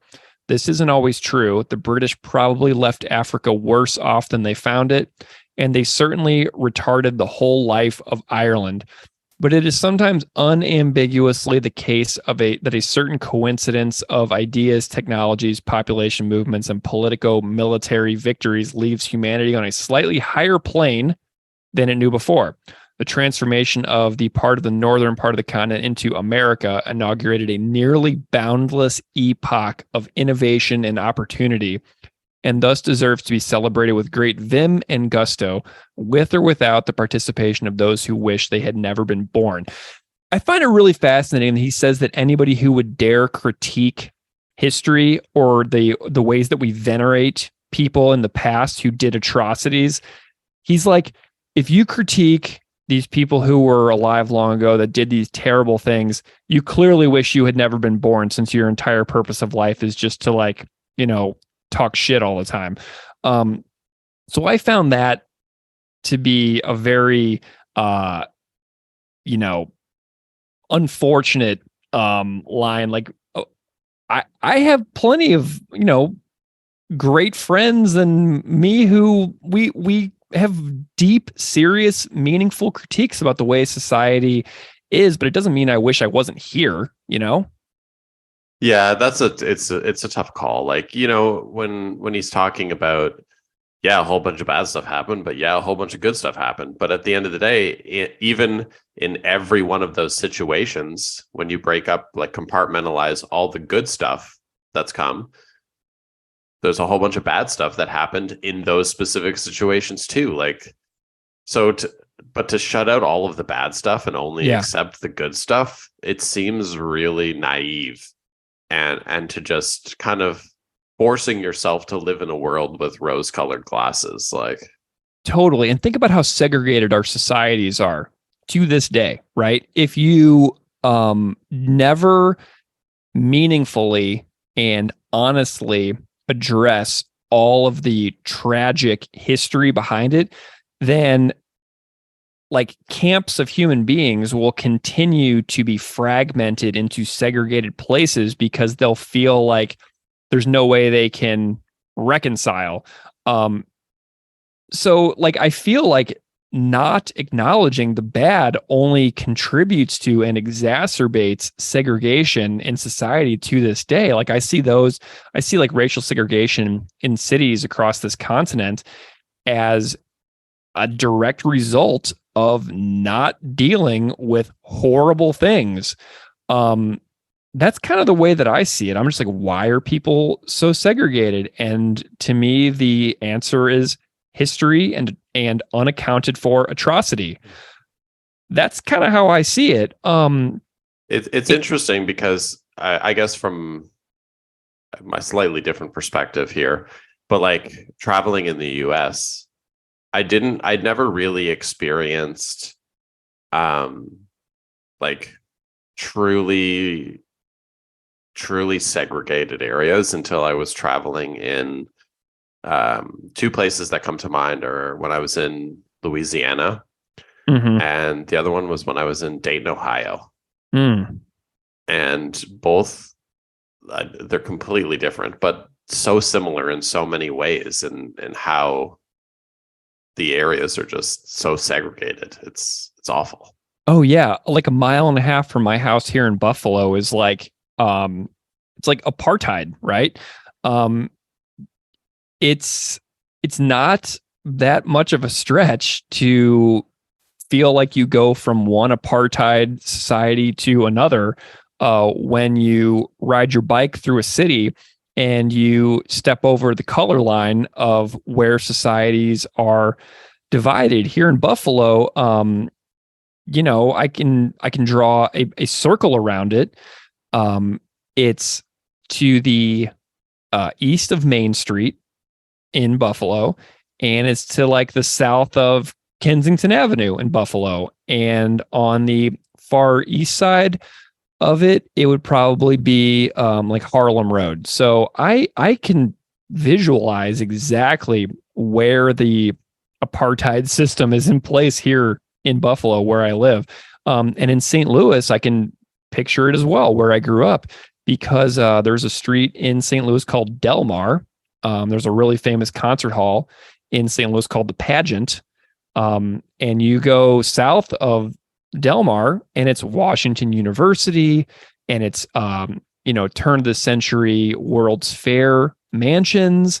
And then you go north of Delmar, like behind the Pageant, and you step into a totally segregated apartheid system. Quick question about that. I'm not familiar with obviously the street names of both of the, like, I should be more familiar with Buffalo, but I'm not. But does Martin Luther King Boulevard run through both those areas? Because from my experience, that's usually where it runs. Yeah, I would have to look at exactly where on a map. But St. Louis definitely has Martin Luther King Boulevard for sure. But I can't picture it. I haven't lived in St. Louis in about 20 years, so can't quite picture it off the top of my head. But it definitely exists.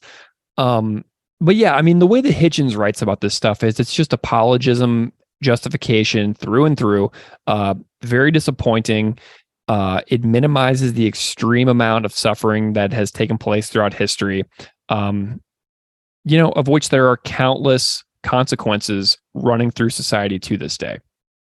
It's another thing where I'm sorry to keep going on this, but it's like if we take out all the bad and only accept the good, we're absolutely going to repeat the bad. Mm-hmm.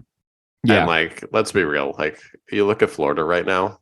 Oh man, I know. We don't even need to talk about it. Just say Florida. Florida. Just look at me through the camera here, and we're just like Florida, and everybody can, think about it themselves.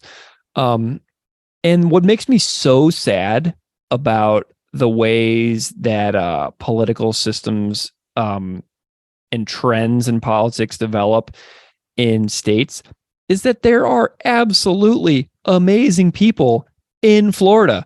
Like when I was in Pensacola last summer, I went to this there's like this really super famous punk house and amazing vegan restaurant like right around the corner from it in Pensacola. And I'm just like, wow, this is just the coolest place ever. And I was meeting cool people, and I'm just thinking about like the ways that their political trends develop. And you don't get to you people can leave and can move, but moving is so expensive and challenging and time consuming that a lot of people don't have the means or the ability to relocate from certain places that are going in directions that they don't like. A lot of people are completely stuck in Florida who are absolutely incredible and amazing people. But we've got this next one. We've got the treaties that we broke, the lands that we filched, the settlements put to the torch, the children we abused, all for your own good, of course. So this line has precise references to the Christopher Hitchens essay that the song is based on.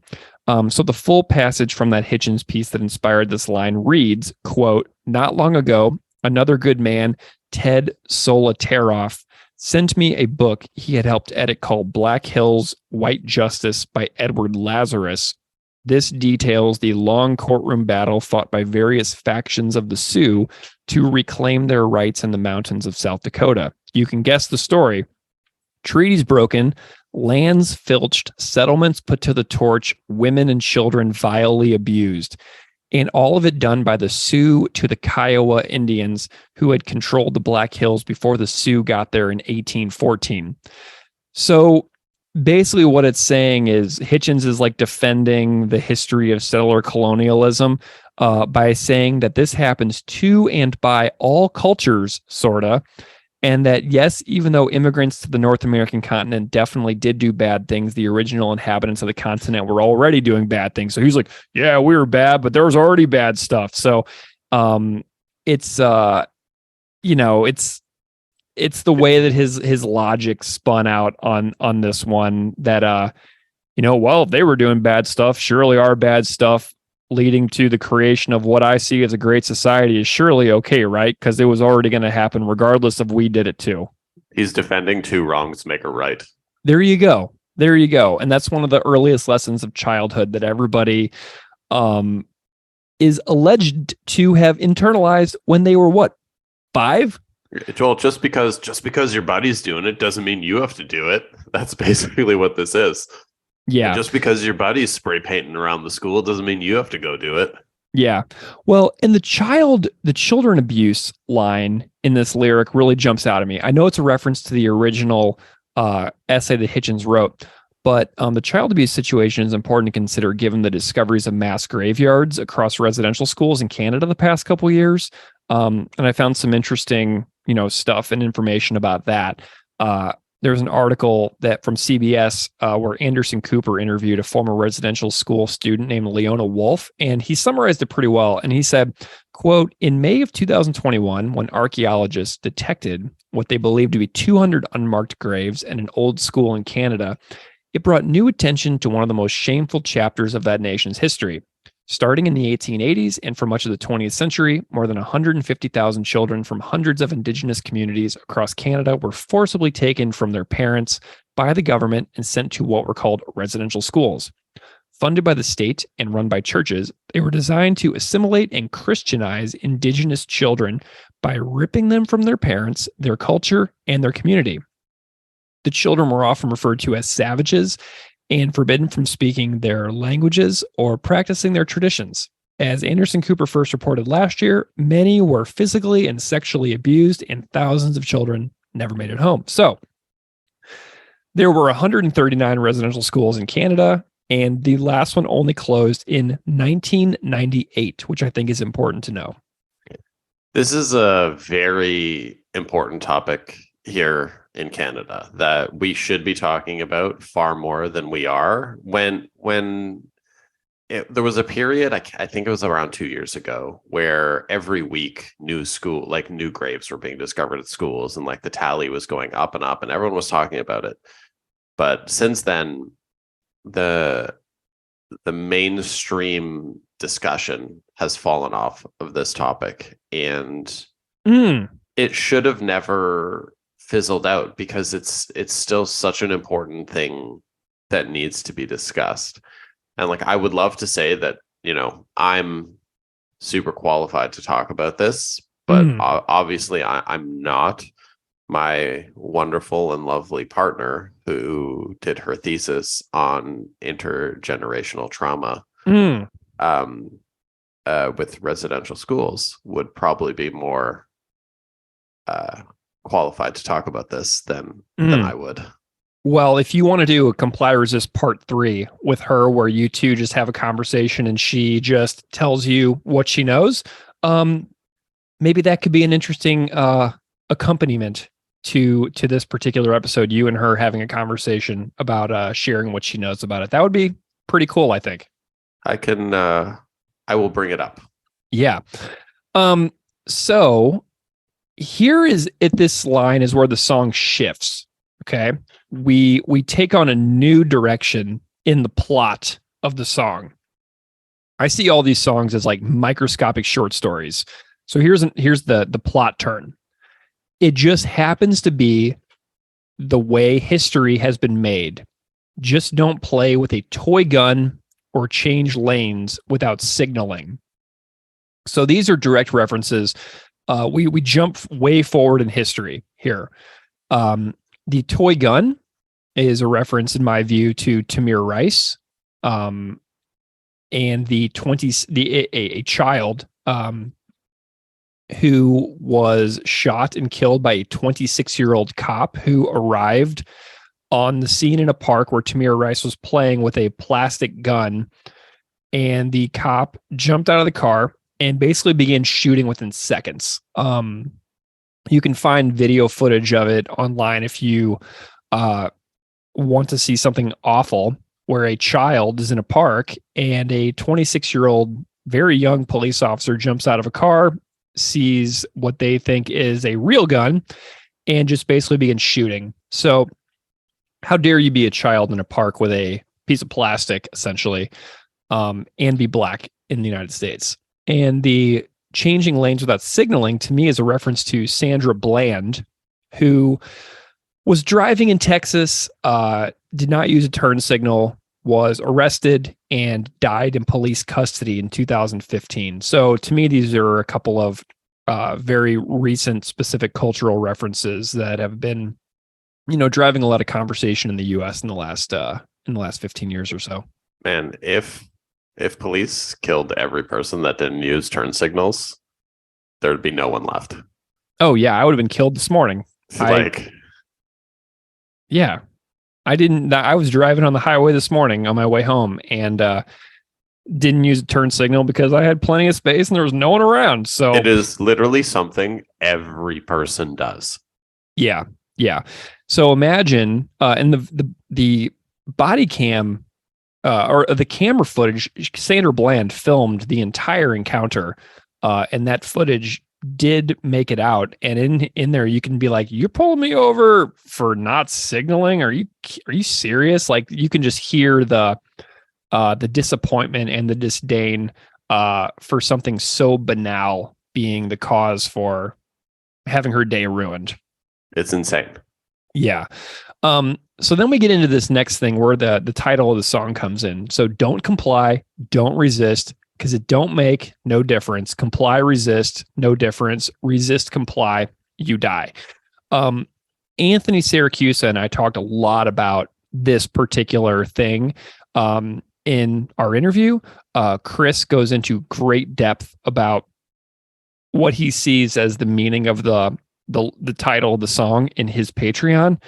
And I'm sure that anybody out there can find numerous examples of this type of conundrum where you resist and you get killed, or you don't resist and then something happens and then you die anyway. The no example speaks more highly to me of that conundrum than the story of a man named Kenneth Chamberlain, which is a story that has stuck with me for many years now. And just to kind of tell you a little bit about Kenneth Chamberlain, have you ever heard this story before? I have not. So in November of 2011, at 5 a.m, a man named Kenneth Chamberlain was at home at a public housing building in New York City. He had a medical alert necklace that he was sleeping. He rolled over, activated his medical necklace, right? It sent an alert to the customer service people at his medical pendant company, who called an ambulance and the police to do a wellness check at his apartment. Okay. So this is an old man, also a former Marine, former U.S. Marine, Kenneth Chamberlain.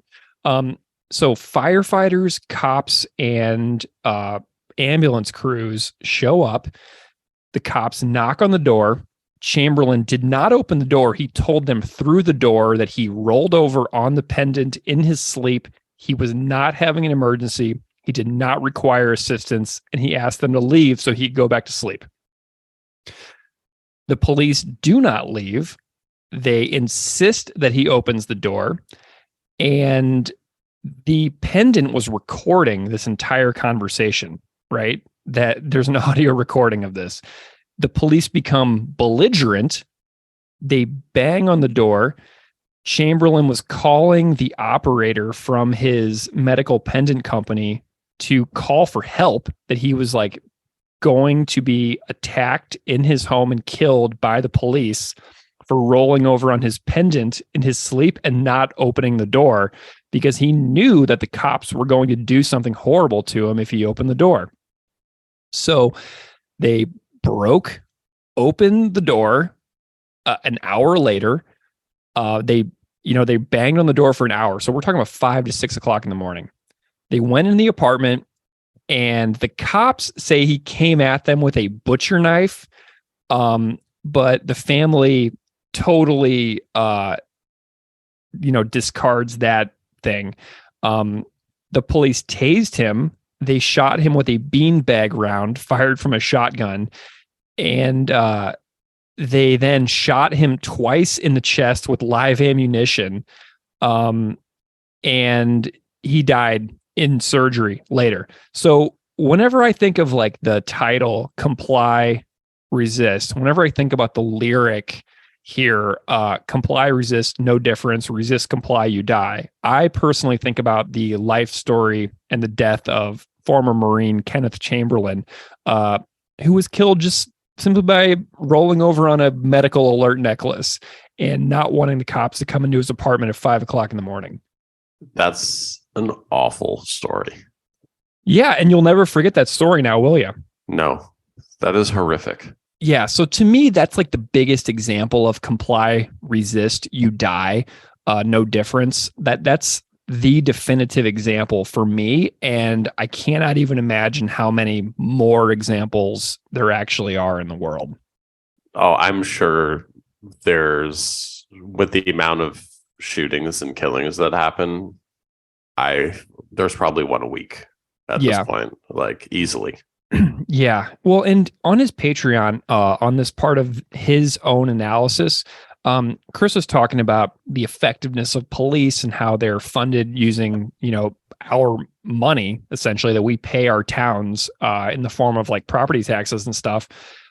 And Chris has this section of his episode where he encourages listeners to pause and check out the clearance rates for police departments in their own city. So what are we paying for, right? And I found those for Buffalo. I found an article from the Investigative Post, which uses the FBI's Uniform Crime Report on mid-sized cities between 200 and 500,000 people.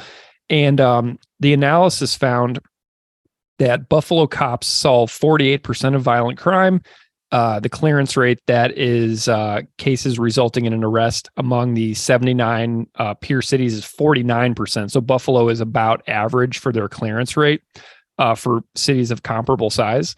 Buffalo's clearance rate for murders in mid-sized cities is 26%, which is the fourth worst clearance rate for mid-sized cities in the U.S. The property crime in Buffalo, which is burglary, larceny, and auto theft, declined 46% from 2006 to 2019. But the city's property crime rate was the 36th worst. And with the massive surge in car thefts lately with regards to a problem with Kia and Hyundai cars, the car theft problem in Buffalo is currently skyrocketing.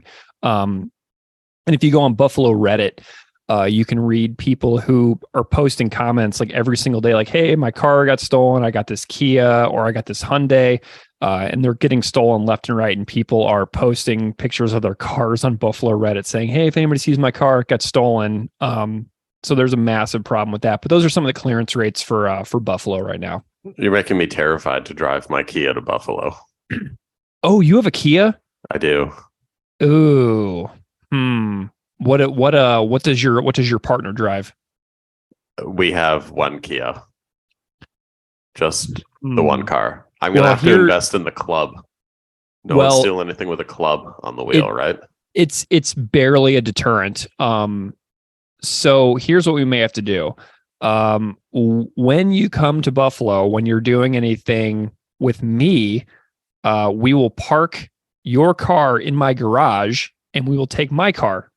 So if we're like going to shows and stuff in Buffalo, we can just figure it out to where we park your car in my house and we'll drive to the show in my car. There's it kind of reminds me of a situation where it's a Seinfeld episode, but it happened to me in real life. Years ago when I went to see Springsteen on Broadway in New York, I had parked my car at like a parking garage, but I didn't realize that I'd visited my buddy in Connecticut a few days before, and I'd grabbed some like shells and stuff from like the beach, and I had them in the car. And after the car sitting for 2 days at the parking garage, I got it back. The car smelled so bad. It smelled like there was rotting fish all in the car. I could not figure out why. And I'm like, I could just leave this car unlocked. No one is taking this. No one is getting in this car. But it was because like the shells they weren't cleaned or whatever, and they were baking in the back of the car in the parking garage. I'm like, if my car just smells terrible, no one is ever going to take it. Yeah. Yeah. Well, you can funkify your own car and see if that's a deterrent here in Buffalo.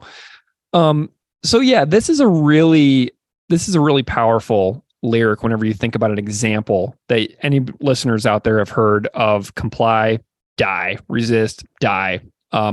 And how it doesn't really matter what you do when there is a massive system.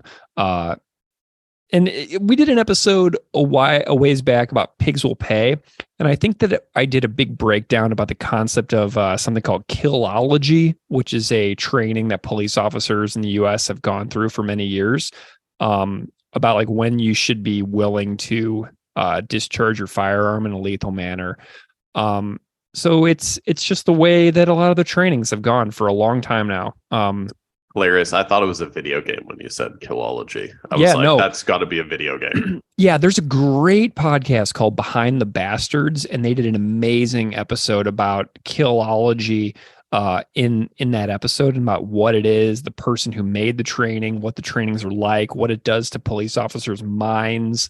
So definitely go find Behind the Bastards and listen to that Killology podcast. That sounds episode. great. I will absolutely go listen to that. Really good.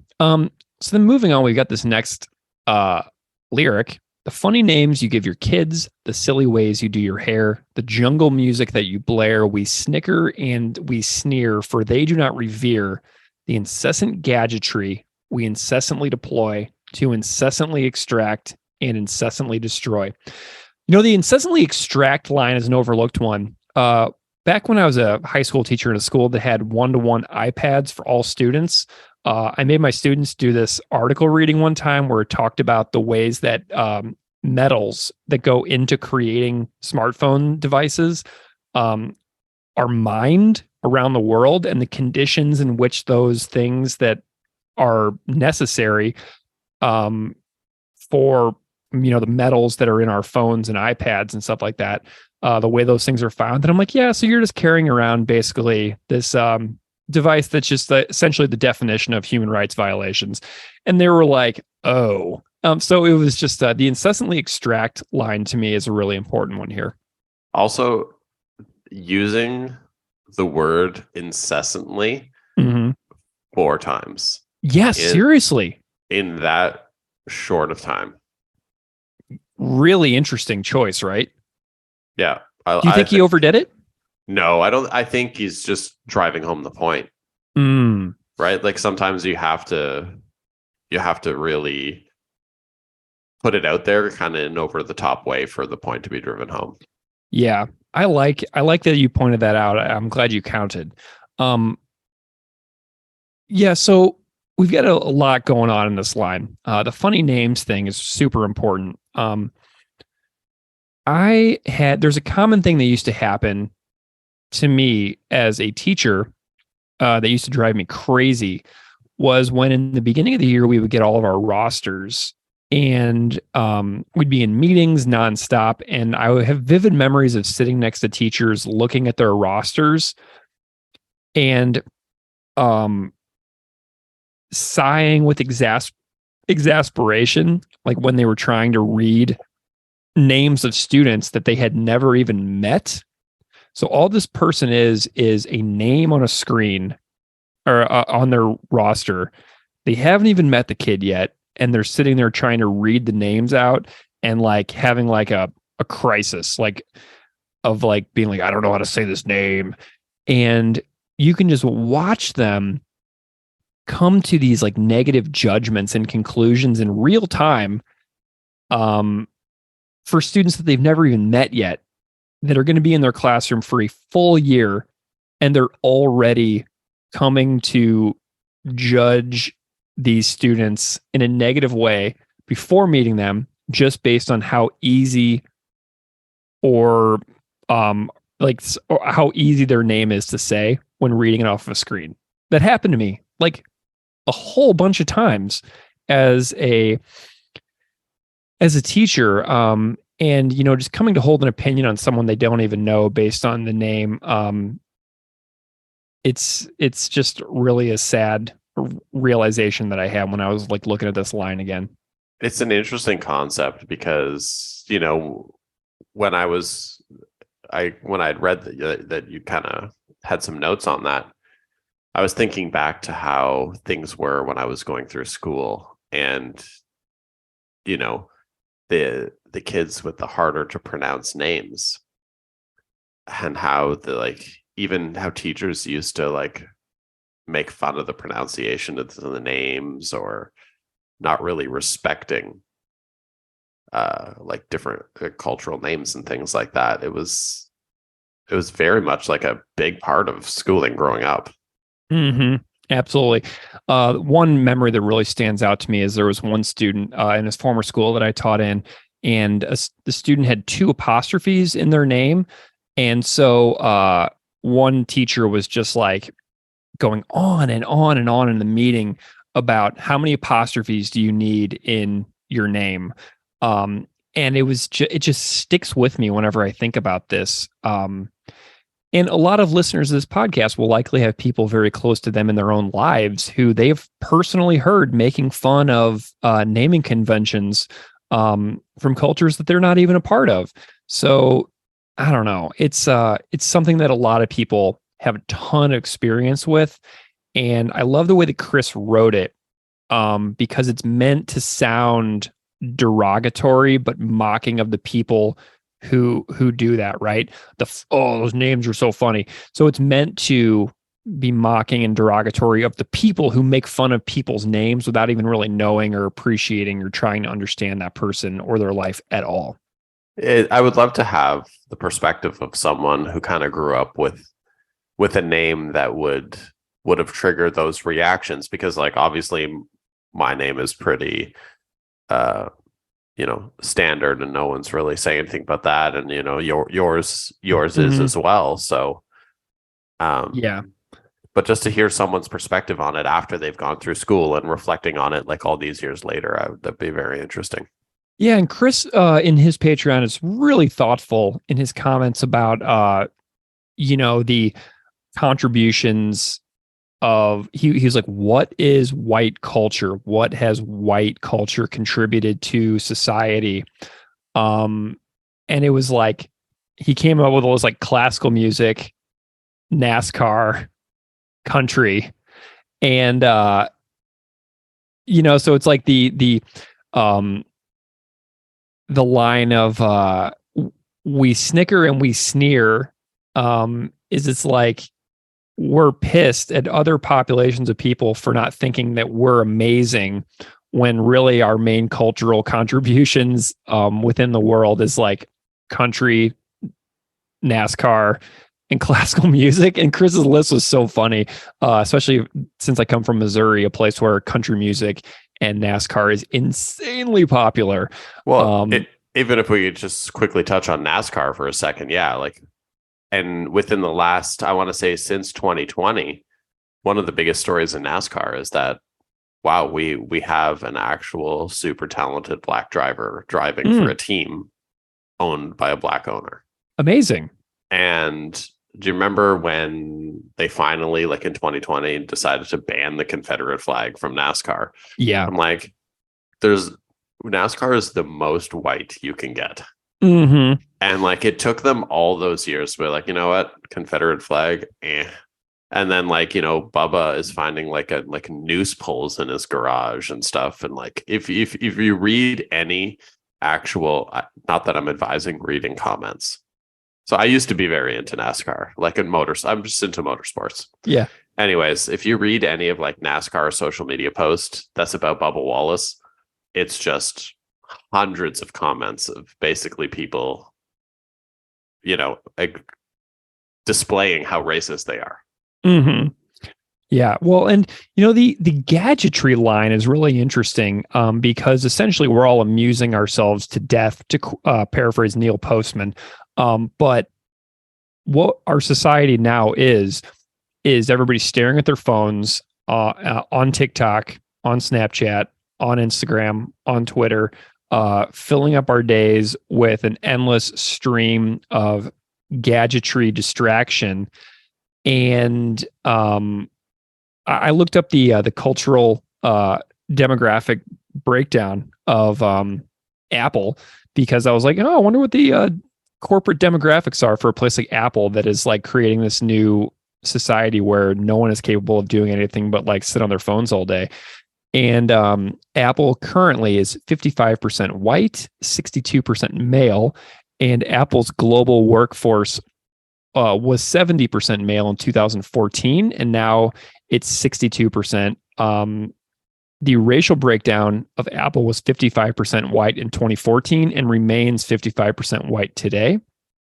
I know that Steve Jobs was half Syrian, but it feels as if the gadgetry line is about the technologies that is like a major contributor to the world by, like the white culture of North America. I'm not 100% sure here, but I really enjoyed the gadgetry line, and I enjoyed digging into some of the corporate demographics for Apple itself. Oh, when you look at just even tech companies and the demographics of most tech companies, they don't skew much more different than that. Yeah.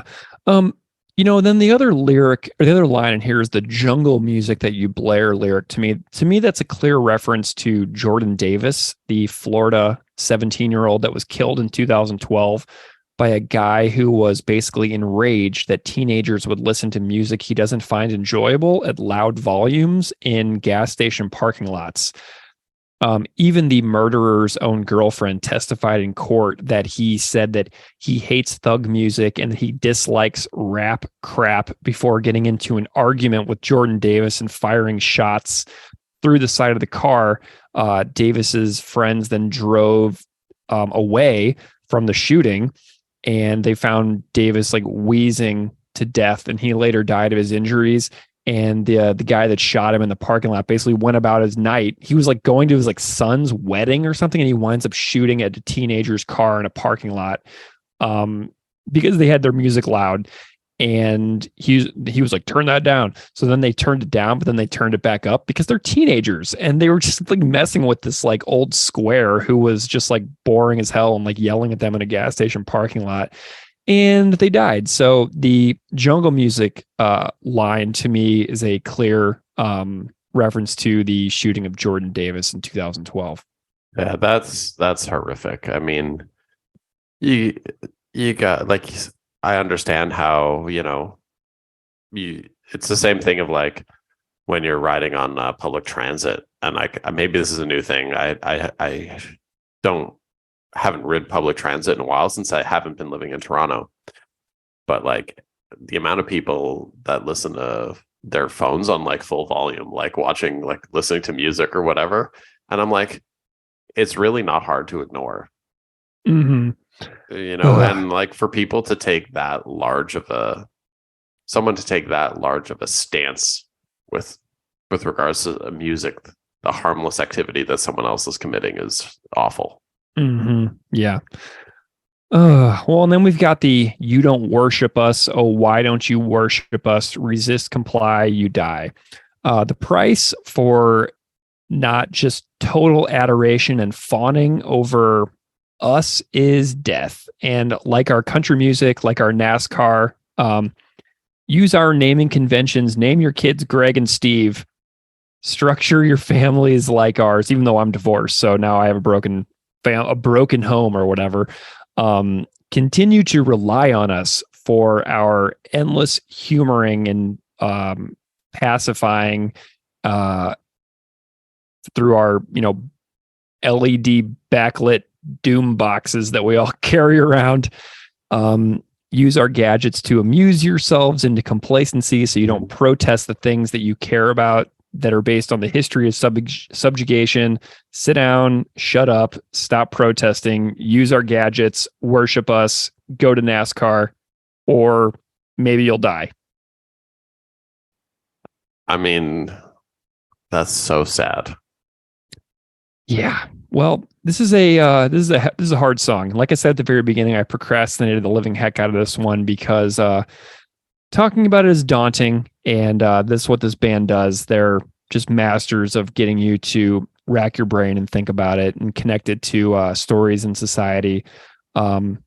Every song is just a massive black hole of information. But it's important that they're doing that, because it's giving so many people, like we'll discuss on this more when we do the How to Clean anniversary episode. Mm-hmm. But it's giving so many people who may not have been exposed to these ideas an outlet to be exposed to these topics and ideas in a very, a digestible way. Mm-hmm. Yeah, I went on YouTube too, and I found some comments. So one comment I liked was, "I've listened to this album likely over 100 times, but I keep coming back to this song. Every time I come back, gives me goosebumps and brings me to literal tears, along with Lower Order. Propagandhi is the most underrated band in rock history, and every album gets better." Love that. Another is the best song I have heard in at least a decade. Another one says, I found Propagandhi by seeing a roller coaster in the water. So that's cool. Another one said, the riffs on this one coming from Chris's axe is harder than Creator, which I thought was really cool. And then another one said, my favorite from the album with wish Christopher was still alive to be able to respond to the message carried by the lyrics. It would surely make for an interesting debate. I guess we'll never know. Referring to Christopher Hitchens. I mean, I love the Creator comment. Yeah. Especially because the riffs on this song are so hard. Mm-hmm. They're amazing. Do you have any, kind of takeaway concluding thoughts here for our very long conversation about Comply Resist? Like I said, I think this song is in the upper tier of Propagandhi songs. I think they would agree. And that's why I would love if this, if I'm putting together the ultimate Propagandhi album, I'm putting this towards, I mean, obviously, Fear in a Hall of Fame is the ultimate closing song, but I think this song could have closed this album for sure. Nice. Yeah, I like the clearly and sobering assessing of history and how this continent came to be inhabited by the people who inhabit it. That story matters to me. I'm glad that I've spent time in my life learning some of those stories, even though there's so much more to learn. Times change, and what we admire and revere from here on out is allowed to change, in my view. I think that we should be able to remove the adoration of people in the past who we've revealed historically and accurately to be not amazing. I think that times should be allowed to change. And so I like that this song refers to Columbus Day trends in the US. I like it that it holds a public thinker, Christopher Hitchens, accountable for something that a lot of fans of Christopher Hitchens don't even know that he wrote. And this is an absolutely wonderful song. And it's it's one of them 5 out of 5 Propagandhi tunes. Is that your official rating? I'm ranking it at 5 out of 5. I was going to rank it lower. I was going to give it a 4.75 out of 5 because I thought that the intro was a little long. And a couple times in the past, I have skipped this song to go right to Cop Just Out of Frame because I want to get to the rock. But you have convinced me of the perfection of the long intro. So yes, I was going to do 4.75, but instead I'm going 5. That's hilarious because I love this song and I'm rating it a 4.5. Wow. Okay. I'm still going 5. I'm sticking with it. Why did you go 4.5? Well, because Pure in a Hall of Fame is my favorite Propagandhi song. And if I'm Pure in a Hall of Fame is my 5.5 out of 5. Mm-hmm. And the way I look at I guess I'm extremely harsh about critiques and stuff in that I find it very not difficult, but also maybe improbable for a band to have, 10 5 out of 5 songs. Like to me, a 5 out of 5 song is like a once in a generational song that a band can put out. Like, I don't know if bands that are not named Bruce Springsteen can have a lot of songs that are not 5 out of 5. All right. Well, here's the thing. I'm going back to 4.75 out of 5 then. That's fair. I'm going back. I'm removing the 5 and I'm going 4.75. I will gladly receive the ire and rage of listeners who will be very frustrated by my jumping around on this.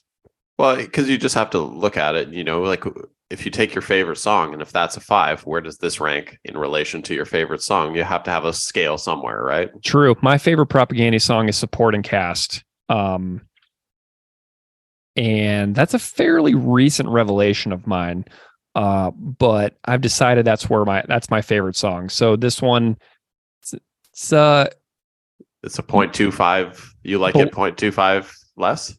Yep, 0.25 less than supporting cast.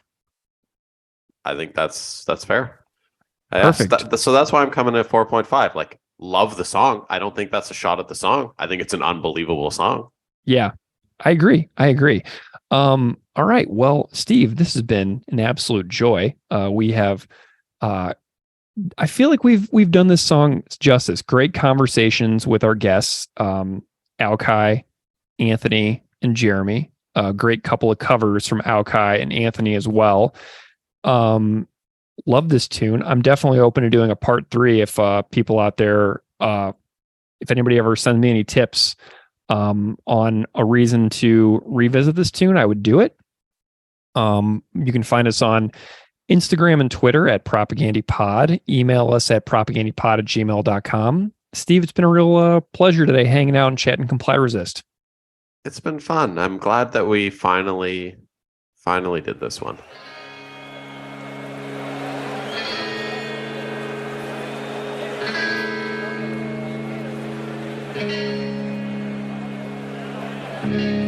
Circa 1992, Hitchens facts is copied through as regards Columbus Day. If you'll permit me the conceit of a posthumous critique, I'll paraphrase.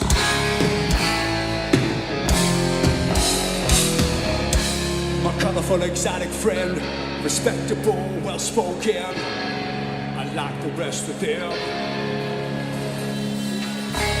As you know, I'm colorblind, and you're a credit to your kind. Your kind.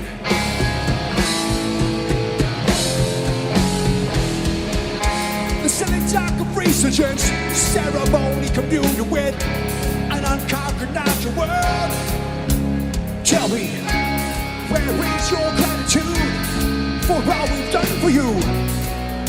This paradise Eden Empire Kingdom.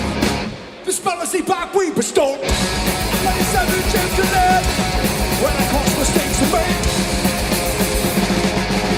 But starts to in progress goes when to slightly higher plane. Invasion, opportunity, fear tremble, community. The trees that we grow, the lands that we fix, settlements put to the judge. The children we abuse, all for your own good of cause. I've been still, be the word, history has been made. Just don't play with the drunken, change things with a single name. Don't comply, don't resist, and don't make no difference. Comply, resist. No difference. Resist, comply. You die. The funny things you give the kids, the silly ways you do your hair, the type of music that you play. We snicker and we sneer, but they do not fear. This says a Jackson tree, when it says a nigga blood, do it says a nigga shot, and it says a nigga strike. You don't worship us, oh why? Don't you worship us, oh? Racist comply, you die. A cover of this song, and I'm like, man, hell yeah, do it. Because the covers have become seriously some of my favorite things about this show. There must be 50 of them in the show by now. It's insane. And so tell me why you decided to embark upon this extremely challenging idea. So people have already heard the cover way back in the beginning of the episode. Tell me why you decided to pursue this instead of just like being a guest on the episode itself. Well, it was really a selfish reason. I had this idea for a band I wanted to do for many years, and it was just, I couldn't actually visualize it. Like I said, I'm not like a really trained musician in any way. So I knew what I wanted to do was take Polynesian sounds and put them in a punk context. And this song is so perfect for the themes that I would talk about in a band of my own. These themes of colonization and things like that are really important to me. It just seemed like a great opportunity to try it out and see if I can make it sound how I wanted it to sound. It's still not exactly like what I would write, obviously, because Propagandhi are geniuses, and also I have just different influences and stuff. But it's really close to what I was trying to pull off, and it was just a good exercise. I've been so ignorant in my life throughout the years, but there was a artist who's a rapper named Poetic who won Pacific Artist of the Year a few years back, and I was listening to one of his songs on YouTube, and I commented like, kind of sucks that you're trying to sound like a South California rapper from the 90s. Like, we have our own sounds, we have our own voices, like why not do that? I just wrote a stupid snarky internet comment, and I deleted it. I felt bad about it instantly. I'm like, why am I doing this to another artist? But the way YouTube works is it leaves those comments up in his inbox even though I've deleted it. So he still saw it, and then he doxed me. And it was actually a really educational experience for me, because all of his fans came and told me what they thought about my dumb comment. And it was really eye-opening. It was, not only did I not know that Pacific Islanders were in the spaces where hip hop and rap were being created in Southern California for the very first time. Not only did I not know that reggae was happening in the Pacific at the exact same time it was happening in Jamaica, for instance. I thought of those as black sounds, which is not a problem, other than I grew up around white kids who were misappropriating those black sounds all the time. So when I, growing up in the era I grew up, when I think of Bob Marley or I think of hip hop, I think of white kids in dorm rooms. I don't think of black culture. Do you know what I mean? And so I just thought, I don't want to see my own people do that. I don't want to see us appropriate black music. Let's do our own thing. Let's use our own sounds. We've got this great musical history. Why can't we do our own thing? And as Poetic very cleverly said to me, like, the obvious response is, why don't you do your own thing? I was like, good idea. I'll do my own thing. And, it took just a little bit deeper thinking to realize, well, okay, also I'm appropriating white music, and also that white music also is black music. And it's just funny. Like, it was a stupid argument to begin with. But what I didn't learn was the inventor of the steel, lap steel slide guitar, it was a Hawaiian man. The inventor of the guitar amplifier were some Hawaiian kids in the car shop class. The ukulele is I believe it's a Portuguese instrument, but those, that was important in Pacific culture, still is. The slack key guitar also, I think, came from Mexico or Portugal, but is important Hawaiian instrument. And so I just wanted to, but then the drums are really Polynesian, Tongan and Tahitian drums. And I just want to take all of these elements that were kind of part of Pacific culture and apply those to the kind of music I like. Really for protest music, because I should have said this earlier, like, protest music in the islands is all reggae or hip hop. And so I just thought we need protest songs that are just a different genre, just so it exists. Like, I don't need to be famous or tour or anything. I just wanted to exist in the world that there is Pacific protest music in another style, because I wasn't into those styles. So that's kind of where this came from. And it was sludge in my brain as I would try to describe it to friends who I wanted to start these bands with. They'd be like, I don't know if that's going to work. And so I needed to actualize it. And so that's what this was, an opportunity for me to try it out, basically. Amazing. Well, I love the cover. Love it. I've listened to it 20 times easily. Awesome. since you sent it to me.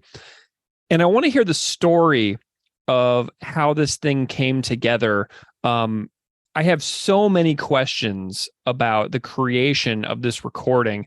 I want to know studio details. I want to know who was involved. I want to know what instruments appear on the song.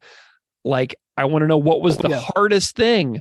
What was the funnest thing? I have so many questions about the story. Just tell me the story of recording this song.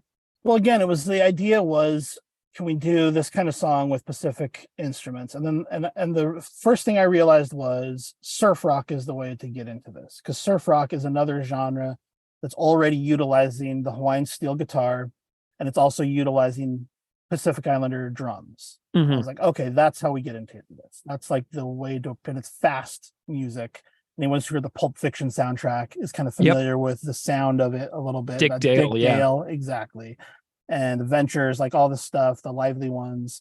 Can we use that energy for this protest music? Was really just the basic idea. And so this would absolutely not have been possible without Joel Pack at Rigby Road Studios. Like, Joel is a musical genius. I met him when he was like 13 years old. He was the original bassist for a group called Strange Itch, which later turned into The Used in my local scene.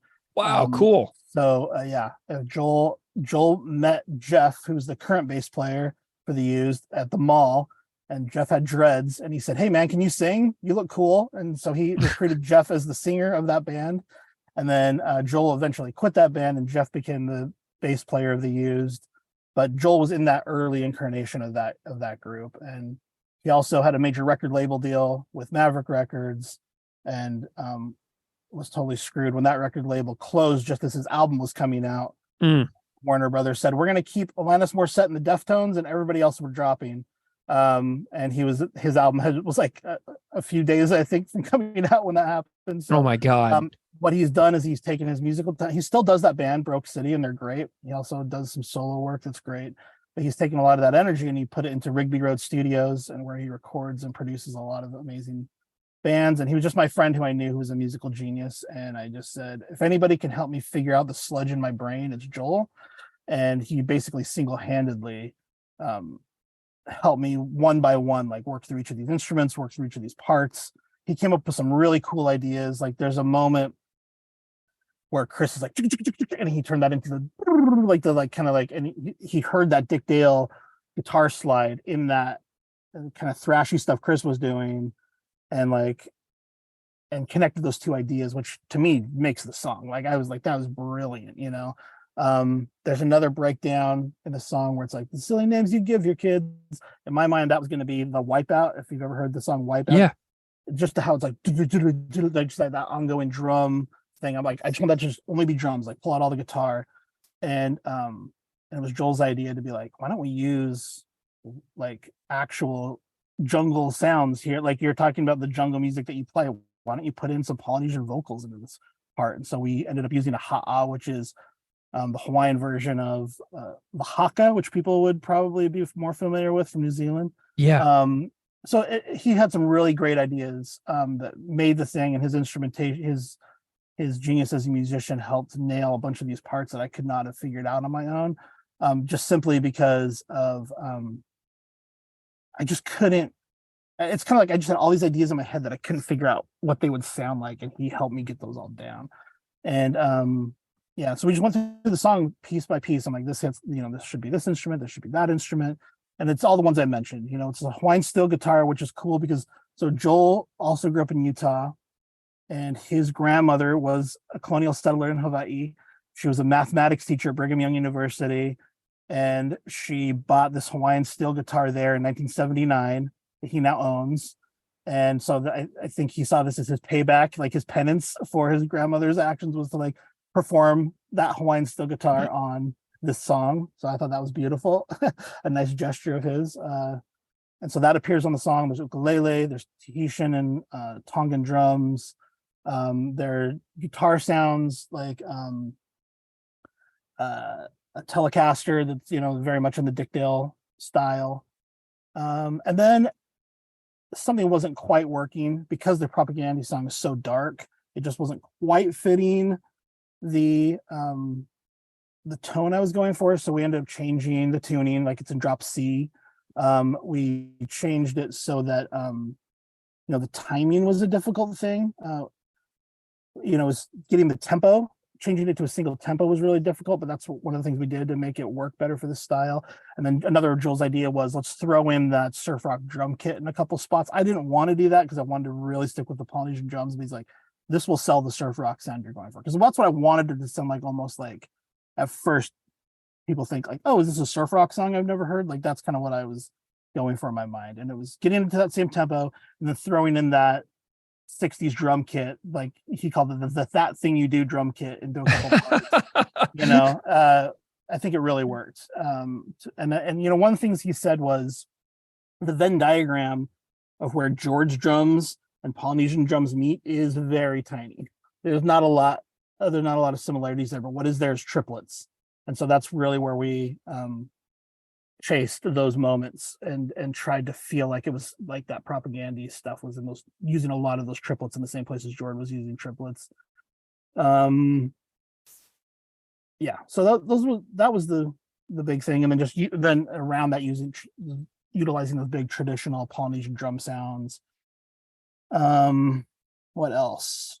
I think the vocals are a little bit more wet than I would prefer. And I know Chris also doesn't love like overly produced vocals. And I was a little bit annoyed at first because I was like, oh, my vocals are pretty raw and this sounds like a little juicy. And he's like, yeah, but it's got to sound kind of dreamy and hypnotic because that's the vibe of the surf guitar. And the vocals can't, like, they have to kind of like be a little bit dreamy too. So we went with a little bit more wet vocals than I normally would prefer. But it was, again, this was experimentation because this is basically what I'm doing is I'm starting a Polynesian protest band, and I wanted this was the proof of concept for that for me. So incredible. Did you use Chris's Patreon playthrough video for this guitar riff? Because that guitar riff that he does where he's like doing a little marching sound with his pointer finger and middle finger is like that main riff. Like watching him do the playthrough video, I'm like, this is insane the way he plays this. And I'm wondering if you had any thoughts on like the guitar performance and how you went through that. No, that again was Joel, and he just is a genius and he just nailed it. Unbelievable. No issue with it, which is crazy because we all know Chris is a genius. So yeah, Joel's just insane. He's super skilled. And with the bass, it pretty much follows the bass, but it has more of like a 808 bass, like subtle dance hall tone. It's a little bit different, but we pretty much followed that. There are some parts where the Telecaster guitar is playing the bass line, I think, but you know, and then I mean, I don't know, it's all different and it's all the same. Like we really tried to hone as close to it as possible, but if there was ever a conflict, it was like go towards surf rock. Like that was the idea, you know. If they're amazing. Anytime it didn't work, it was like let's go in the surf rock direction. So that is really, really awesome. How many sessions in the studio are we looking at here? Because this is amazingly well done. Oh, thanks. It wasn't as much as it sounds like. Like it was like 2 or 3 times. It was maybe like 2 times actually recording. Plus I did vocals separately in a hotel room and then on GarageBand and then sent them into the studio. But a lot of the time was just figuring it out. So there's probably an additional 2 or 3 days in the studio just trying to like, how do we do this? You know what I mean? And I was very lucky to have Joel as a friend and have his own studio space where we could play around and he could really try stuff out and run it by me, and you know, we could nail that concept. What an incredibly joyful experience to be able to do this with your friend too. You know what I mean? It was great. It was really fun. Yeah, that is incredible. I do want to chat about the lyrics for a while, if that's okay. I would love to. I am just like so much of the what is this song about has already been has been made. Just don't play with the toy can. She thinks with a single leg.